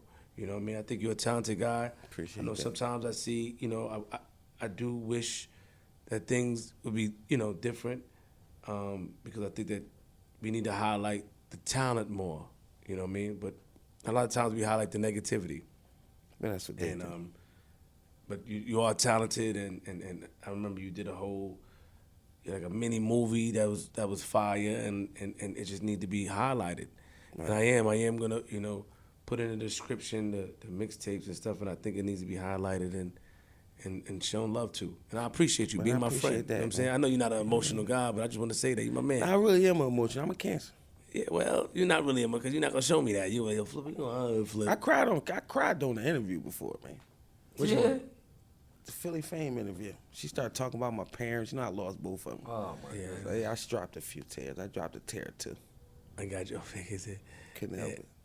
So, is there anything and I just want to give you that, you and Erna. I know a lot of people don't like that, but you guys are my friends, period. And likewise, man. Nobody could tell me anything about Erna. Like, I didn't call Erna on the phone, man. Tried to get him on the phone, and he was, forgot what he was doing. He told me, I kept trying to call him. He's like, man, come on, Flip. But he always calm down and laugh. That's my man. Now I got to do a joint with Johnny Mac now. They hate when I come up here. Now I got to go do a joint with Johnny Mac. There you go. Tomorrow. That's my man. Circle of Honor podcast coming soon. Triangle Trust. Yes, sir. Yes, sir. I like this guy. Hey, yo, do me a favor. Can Erna sit there for 2 seconds? Can I get Erna to sit, please? Come on, Hez. And then I'm on this guy to sit in the middle, please. Just. Yeah. Erna sit there. Yeah, you sit in the middle. That's your phone? Yeah, I think you left your phone back there, Flop. King Erna. Pull the mic close. The honorable. Man, how we carrying this shit? How you I doing? carry. Good seeing you, man. I ain't making no noise, you hear me?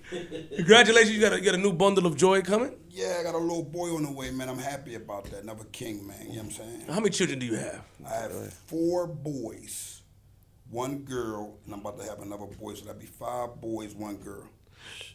There was a story you told me that I always thought was fascinating. Excuse me, we had 3 hours with you, okay? So, That's my guy. I'm just playing. I know you love That's my guy. your son. You never really talked about it last time because we found out after, but you had an older son that you met later on. Exactly. Like what 2 years ago you met him? Yeah, about 2-3 years ago now. Yeah. How did that happen? Well, that's deep, man. It's real deep. I don't want to go too far in that because Respect. it'll put a lot of people in a bad position where they might have a bad taste in my mouth. And my son, he's really into the football. Right now, he's over at the NFL alumni. You know, he's doing some big things. So I try to keep him where he is at. Got it. So, because he's like me. That's the crazy part. Just to touch base and not go too far into it, right? He's exactly like me, looks exactly like me, and he's been through a lot in life. Actually been shot in his head and everything. Yes. Shot in his head and never made no mistakes of pointing fingers. You know what I'm saying? Because we in the stop recycling crime. If you can't see what happened to you, you always keep your mouth shut. And I wasn't there to have to walk him through that. That's the good in him, and he's still not in the streets. You see what I'm saying? So it shows that some youngins, you know, they're raised correctly by their parents. His mother, his grandmother, they told him the correct thing in life. And the correct thing in life is kill them type of people with success. You know what I'm saying? People that come at you violently or do negative things to you and you're a civilian, you kill them with success because you could bury them a lot. But a lot of times, even a person that's doing something negative in the streets, some wrong is going to happen to that person from the streets. Because, you know, usually whatever you're a part of is going to come back to you. But, yeah, that's my favorite, man. I know my daughter, my favorite, but he's my favorite, too.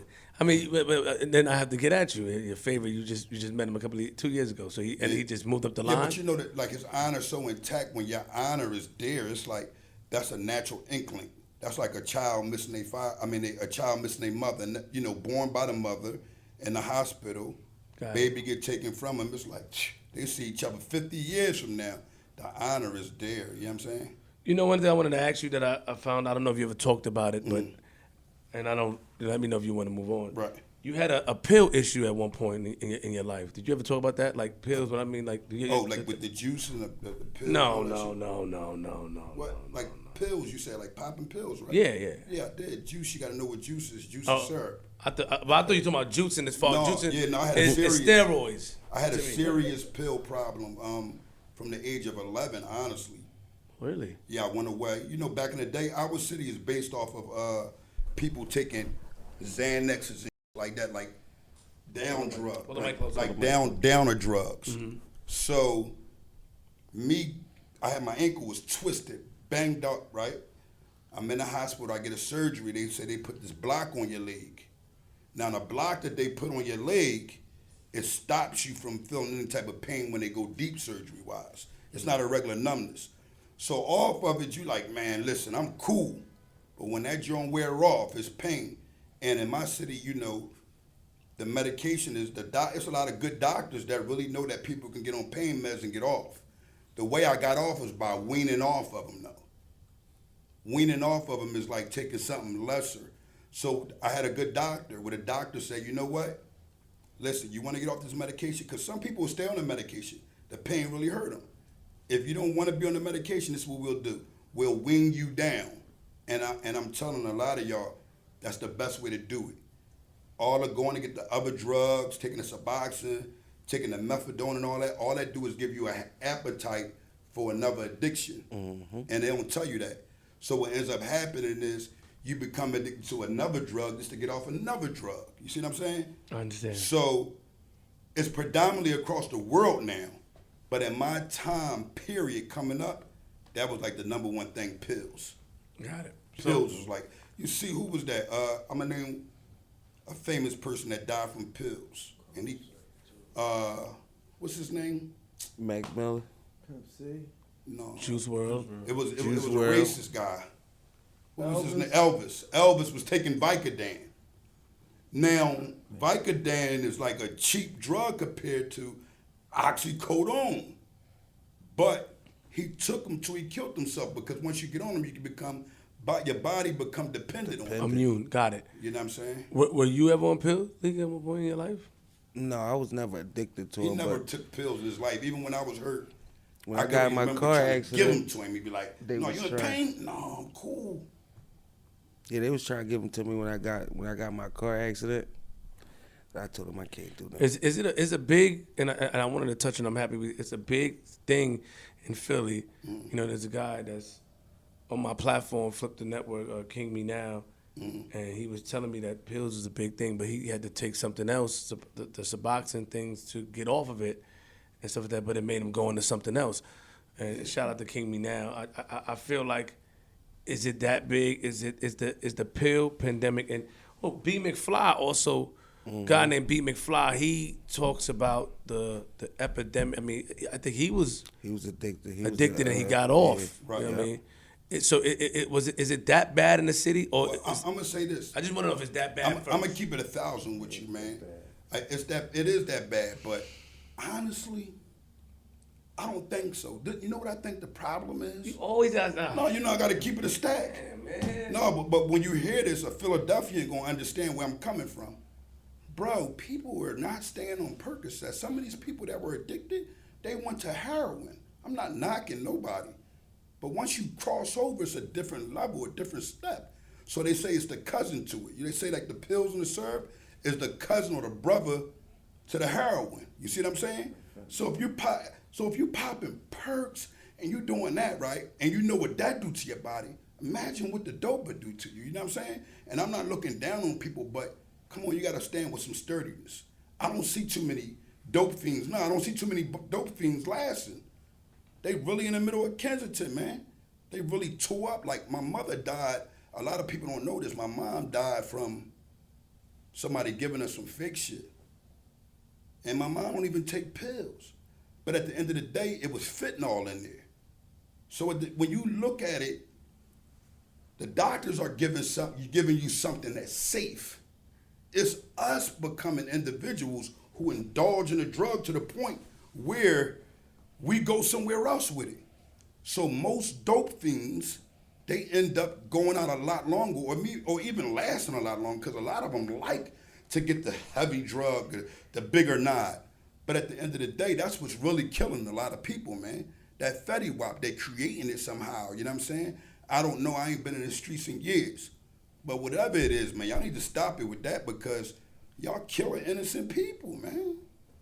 And I'm not gonna lie to nobody here, and I ain't making no statements. But I find out somebody done something to somebody I love, I'm gonna figure out how I snatch their honor in a positive way without sending them to jail. Maybe sitting down having an honorable conversation with them, something that gives them an understanding you cannot do that again.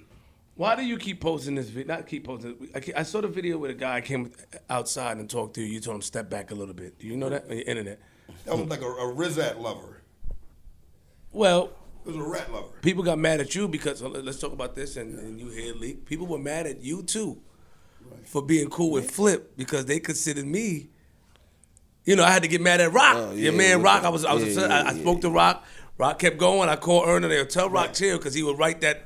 I didn't understand his angle. It would be too loosely. It was funny at first. Now you stop and free him. But he's currently incarcerated, right? Free Rock. Free Rock, man. So people would say that to y'all. Like, Flip is a rat lover. So what made him a rat lover, and what exempted from me? I'm going to tell you exactly what exempt you. What exempt you was your job. You're doing a job. You can interview, talk whoever you want to interview. It's nothing that said. Once you become a mediaologist, you have a job to do. Whoever come through this door needs to be interviewed. You're not having dinner with these people. See what I'm saying? You're not trying to build a bond, forge a friendship with these guys. You're interviewing them. That's the difference. What made that guy a rat lover? That guy you were talking to outside, because I saw that video again the other day. I'm like, I'm gonna tell you why. Why you keep putting that guy on blast like that, man? I know a lot of people be watching that joint. Like, why Ernie keep posting this joint? Listen, I happen to be going into a store. He stops me and says, "Yo, you King Erna, boy." I get that a lot. I had to learn how to deal with it, because most of the people that stop me are usually people that's really from the street, like that's really. They got the honor in them. So I didn't know his angle. So I'm like, what's up? He like, listen, man, there's a guy who I know I was managing, I was his manager. Is he a Rizat? Because I know he is, but I just wanted to ask from you. And I said, you know this individual, right? And you mean to tell me you're coming to me for what type of confirmation? Okay. And at a time, Lik will tell you, I used to get tricked with that. You know how, because I love the energy of dishonoring a rat. The reason why is because nobody cares about the individual who's in prison that's missing their family and their kids, you know what I'm saying? So when he done it, I said, you know what I'm gonna do for him? I'm gonna let him tell the world what he already know. And he wasn't man enough to do it, man. So, you know, he kept speaking on it. And when he kept speaking on it, I got to the point where it was like, I don't want to conversate about it anymore.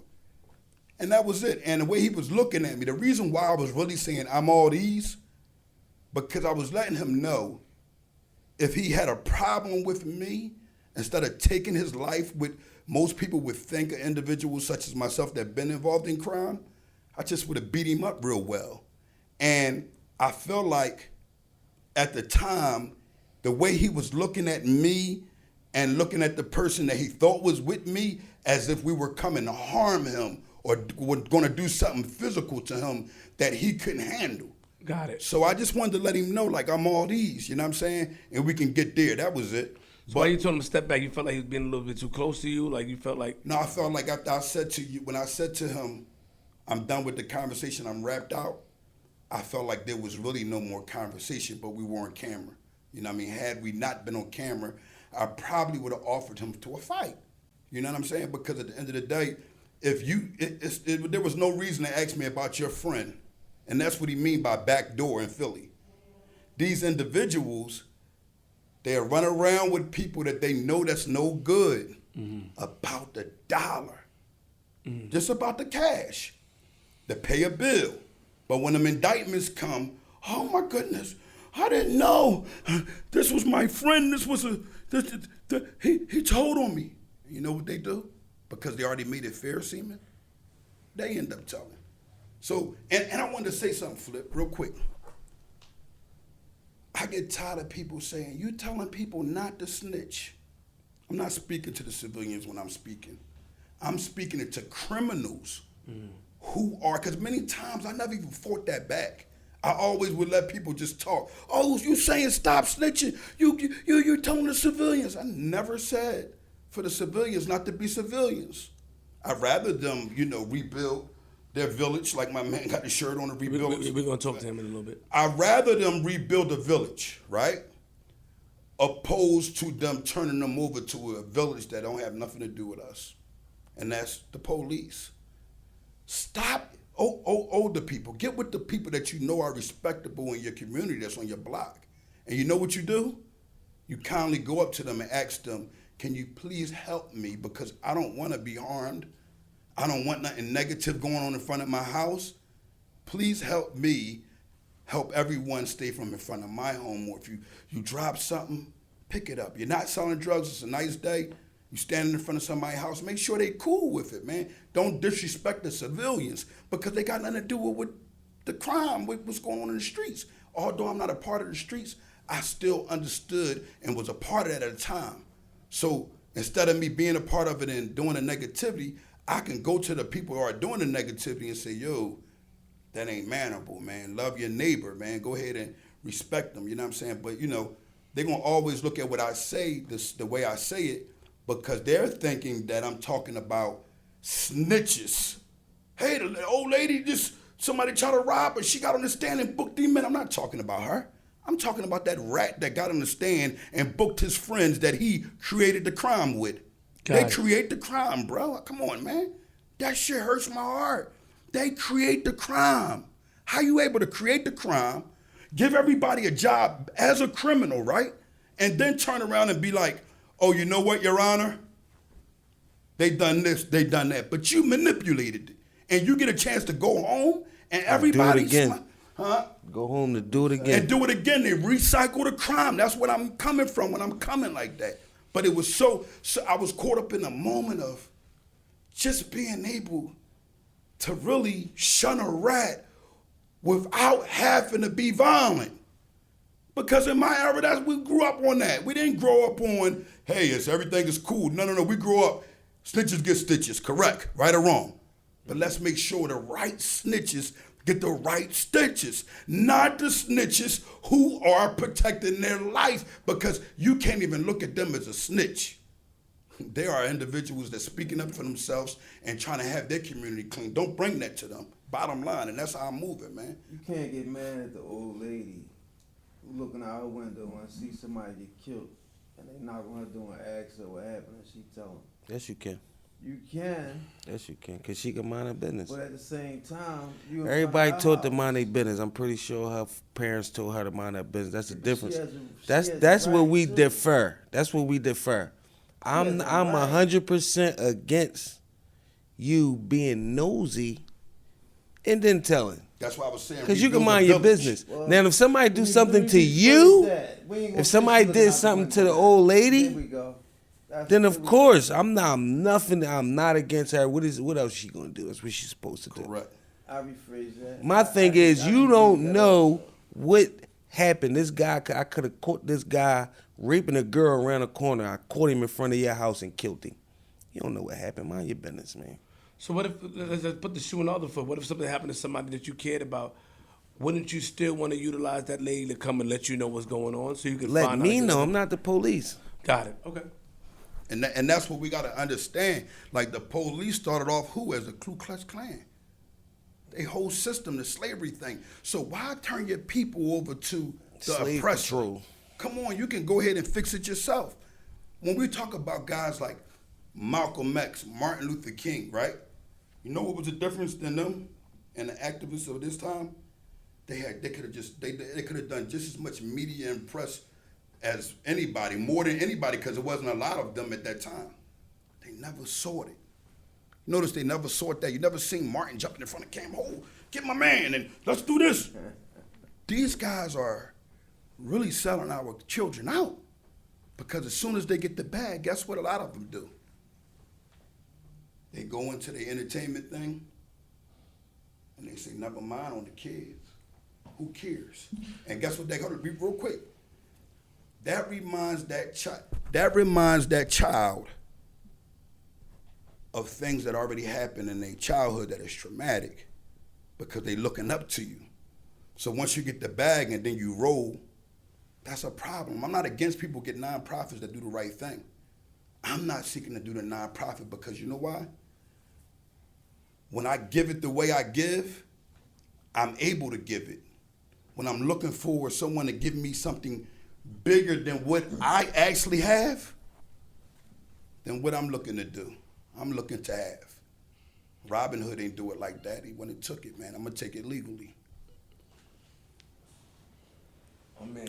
So before we wrap it up, definitely I want you to introduce your man right here. Okay. That's next to you. This my man Mustafa. Mustafa, he's like the first person. He is the first person that he called me one day. I came home 2010 and I was running around, man. I was acting crazy.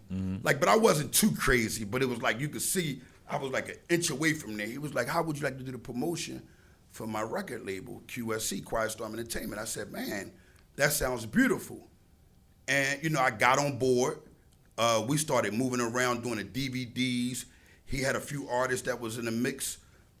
They was cool or whatever the case to a certain extent.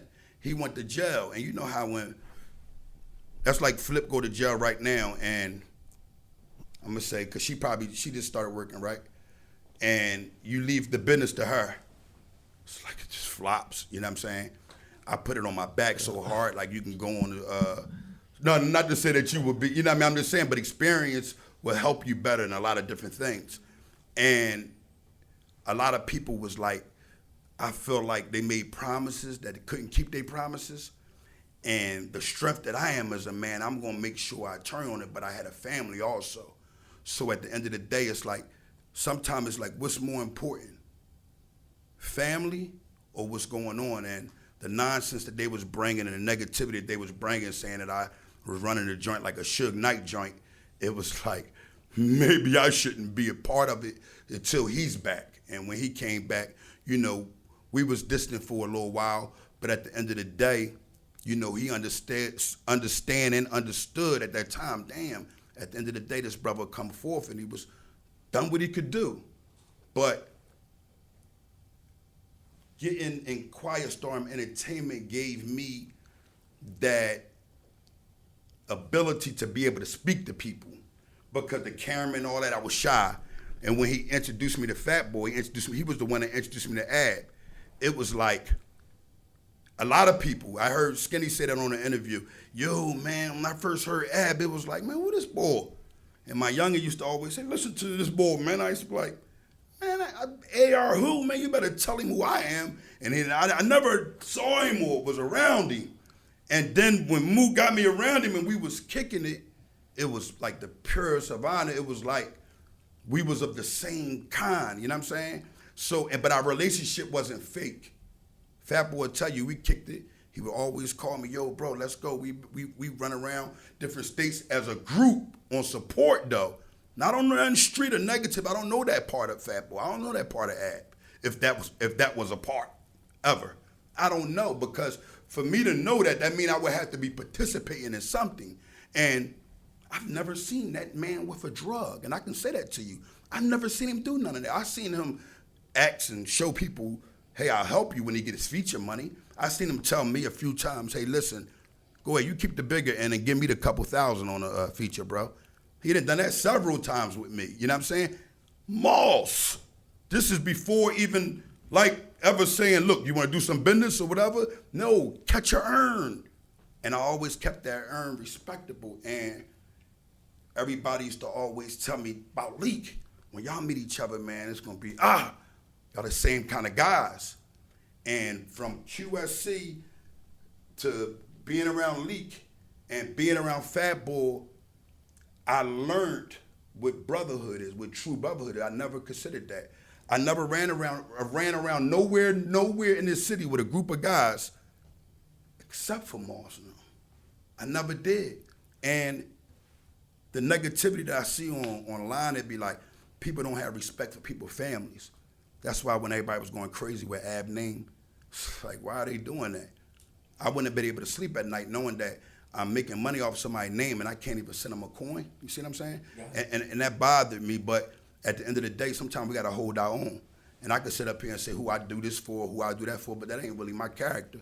My character is not based off of what I do. People use what they do for people as a weapon. I don't do that. I use what I do for people as love, as care.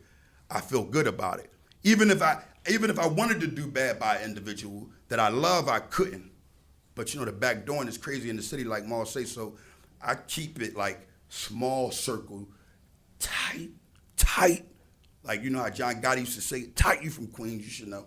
Tight, Gambino tight, you know what I mean?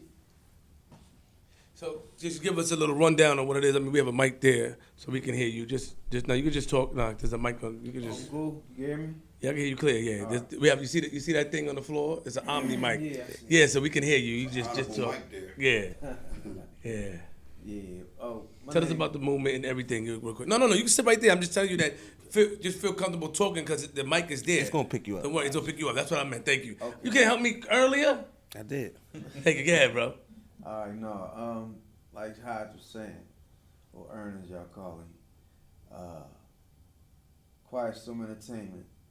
A few years, but 2009, I think I started that. Independent record label, Philadelphia, Uptown Park. Got it started with a partner of mine. Didn't work out with my partner. So I took control, and he came home. Brother Ern, as y'all call him now, came home from doing a federal violation, and I pulled him in. I said, "Well, come on, man, take a ride with me. Let's see what's going on, man." Introduced to a few people, and he said, "Man, I got some cameras." I was like, "You got some cameras?" And he brought these cameras in from his grandfather, and I was like, "Bro, they old as shit, man. You serious?" And we got a little joke out of that, but I said, "No, we got some state of the art shit. Come on." You know, I grabbed an old hole now. Mm-hmm. That's the wrong now. That was a Canon. That wasn't a Canon. That was a movie joint. But yeah, I went and grabbed a bunch of cameras. Yeah. Okay. I went and grabbed a bunch of cameras and a bunch of green screens. Go ahead. And here we go now. But to back up a little bit, AR Ad, I met this where Flock, me and Flock come in. Also. Still here, Flip. We met through. We met. Part of everything. My man's on everything. Program and everything that you got going on with the program. No, hold on. You want to go into the story? Because I know how you get sometimes. I know, I'll do it. I want to hear it. Well, we all met through Cassidy. Young boy from Uptown. I'm from Uptown. I'm 53 years old, by the way. So I've been around a lot. 17 years in prison, 10 straight, and 7 still trying to figure it out. Going back into those before, when Ab and Cass got the situation. After that, Fly, Nico, we call him. Fly, Ab, all of us. We stayed all right after Cassidy days. As you can probably see from one, you ain't never seen the DVD? Oh, I joined? No. It's all online. All right, Real well, seen it, it was solid. Cassidy, we added an interview about Cassidy, how Cassidy was treated and things like that. And basically everybody, so we pretty much left Cass alone. Ab did his thing. Erna ended up being his favorite interviewer. That's how he really got on. He said, "Mo, I don't want nobody to interview me but Hodge. Erna, bring Hodge. I don't want nobody to interview me. He know how to get the questions out of me." So I said, "All right, cool." So that was his niche. And like he said, I went to prison. I think I did 2 to 5. I was ignorant to the game. I was learning as I was going along. I didn't realize spread money wasn't the way to do it.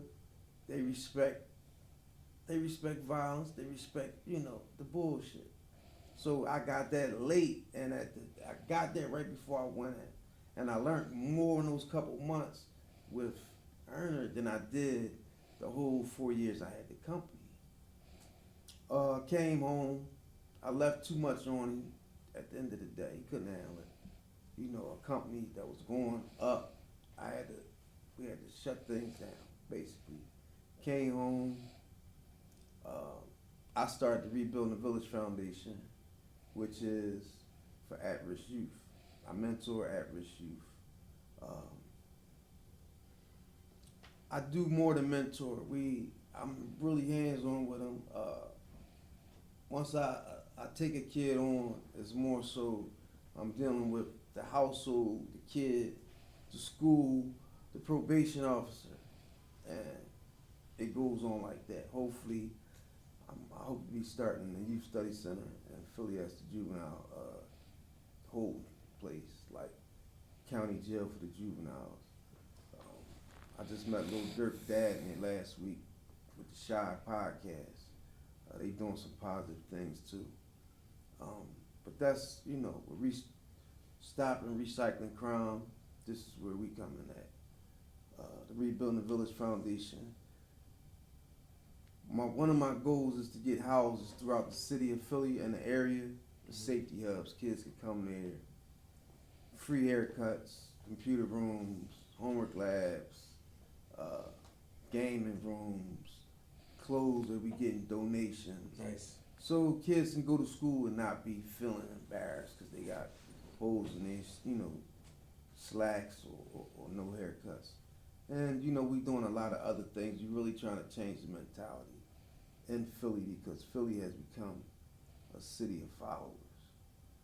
When we once was leaders. Philly is a trend-setting town. I don't even know if you know this, Flip. Early hip-hop days, MC Shan, Roxanne Shante, Queens, right? got their start where? In Philly on pop art. You didn't know that, did you? I didn't know. MC Shan also, yeah. So Queensbridge, MC Shan started out in Philly. So we basically pioneered rap for Queens. Yeah, we pretty much put Queens on the map. No, I was just Wow. trying to clarify that. Yeah, G, don't let me say that. G. But, I'm I'm just talking about my borough like that. Yeah, don't talk about Queens like that. We've been doing No, it it's for a just- long time it's before just- that, man. we Shout out to Philly though. Thanks, man. We could go on for days, man, about the history of Philly, but honestly, we trying to get the mentality of the kids and the youth change, man. So if any youth right now in Philly that's tuned in, or anybody who have kids, of in Philly, nieces, nephews, sons, daughters, and they're at risk youth, how do they contact you for your assistance, things I like that? actually started the first anti-violence hotline also. Yeah, that's what I was about to say. You ain't telling them about the hotline. They got a Yeah, phone you can Honorable call. hotline. Honorable. We did start. You mean? We did start a anti-violence hotline. Osama been stacking one of the young boys that's holding it down, rap side in Philly, along with Lik and the other guys. We started a hotline. Due to the lack of funding, the hotline got shut down. However, we will be doing it with personal funding starting December 1st again. Okay. So how do they contact you and starting December Village 1st? Foundation. I was at Haddington. Anybody from Philly know Haddington Recreation Center? Unfortunately, it was the site of a mass shooting recently. 9 people got shot there. Prior to that happening, I'm proud to say I was there for 3 years and we never had one incident. So Rebuilding Village Foundation, I'm looking for. No, you looking for your information. The Rebuilding Village Foundation.com. Instagram, your Instagram, is the Rebuilding Village Foundation. Facebook, everything. Anything they gotta do. You got Rebuild the Village Foundation on Instagram. You got on YouTube, Rebuild the Village Foundation, right? Yeah. That's what's up. Yeah. Hey, Flip, I wanted to ask you something before before we cut it off, right?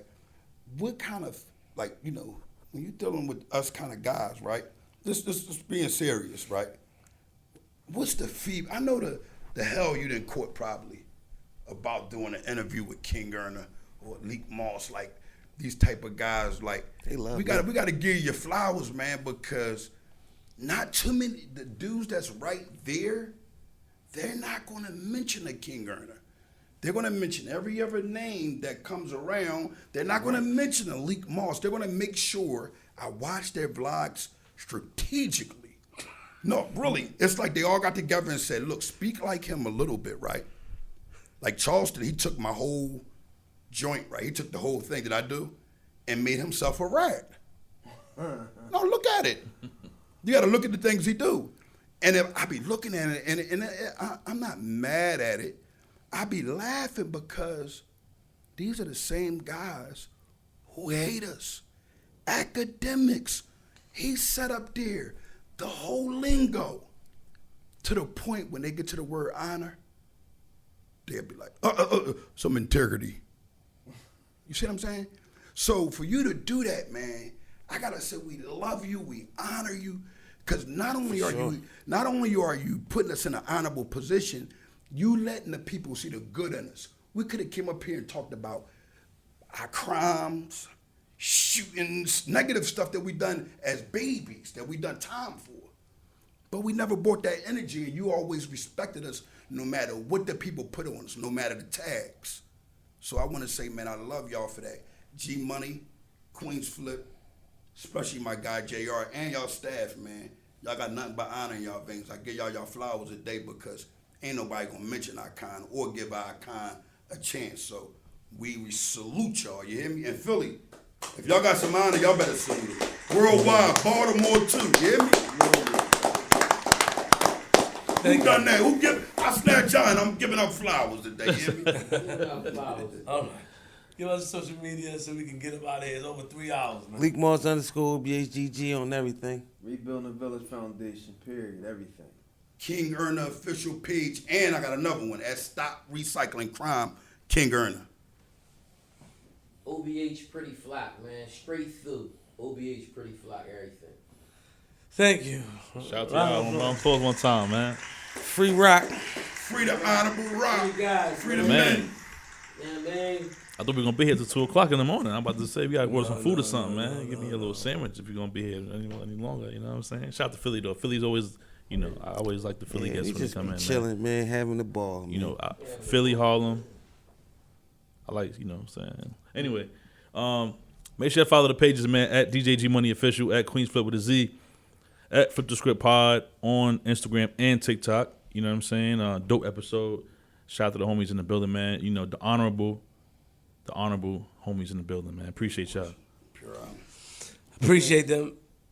It's Queens Flip. Dope episode. Shout out to my friends. Consider them friends, man. My brotherly love, and I'll be there. They said they're gonna pull the red carpet out. I'll wait and With see. the party bus, Flip. We told you that. Right. Yeah, with a party bus. All right, don't interrupt me on my exit, man. Damn. What's up with you, Pretty Flock? Nah, man. Listen. Shout out to Lik Moss. Shout out to King on it. Shout out to Pretty Flock. Shout out to my man. I appreciate you, Mustafa. Yeah. Shout out to Bassy. Tati. Oh, that's her name, Bassy? No, Bassy's his name. Oh, what's up, Bassy? Yeah. I thought. Tati Mondays. Tatiana? But I call her Tati Tuesdays. That's a nice name, Shout out. Tatiana. All right, okay, easy. I like that name. All right, You stop. guys got somebody beautiful here. Yo. What's wrong with I'm you? trying to exit, man. Don't start. Yeah, man. Leave that lady alone. Listen. Live It's and Queens Flip. direct. All right, man. URLTV.tv. Dope episode. I appreciate y'all for coming through. Yes, sir. Appreciate And, you for having me. I don't have to say lock your doors, close your windows. I ain't gonna say that today for my friends. Wow. First time. I ain't gonna say that for my friends. That's the first time. But But what I would say is this. Lock your car because in Atlanta they're breaking through windows. I'm from Queens. wait. Throwing shots at Atlanta.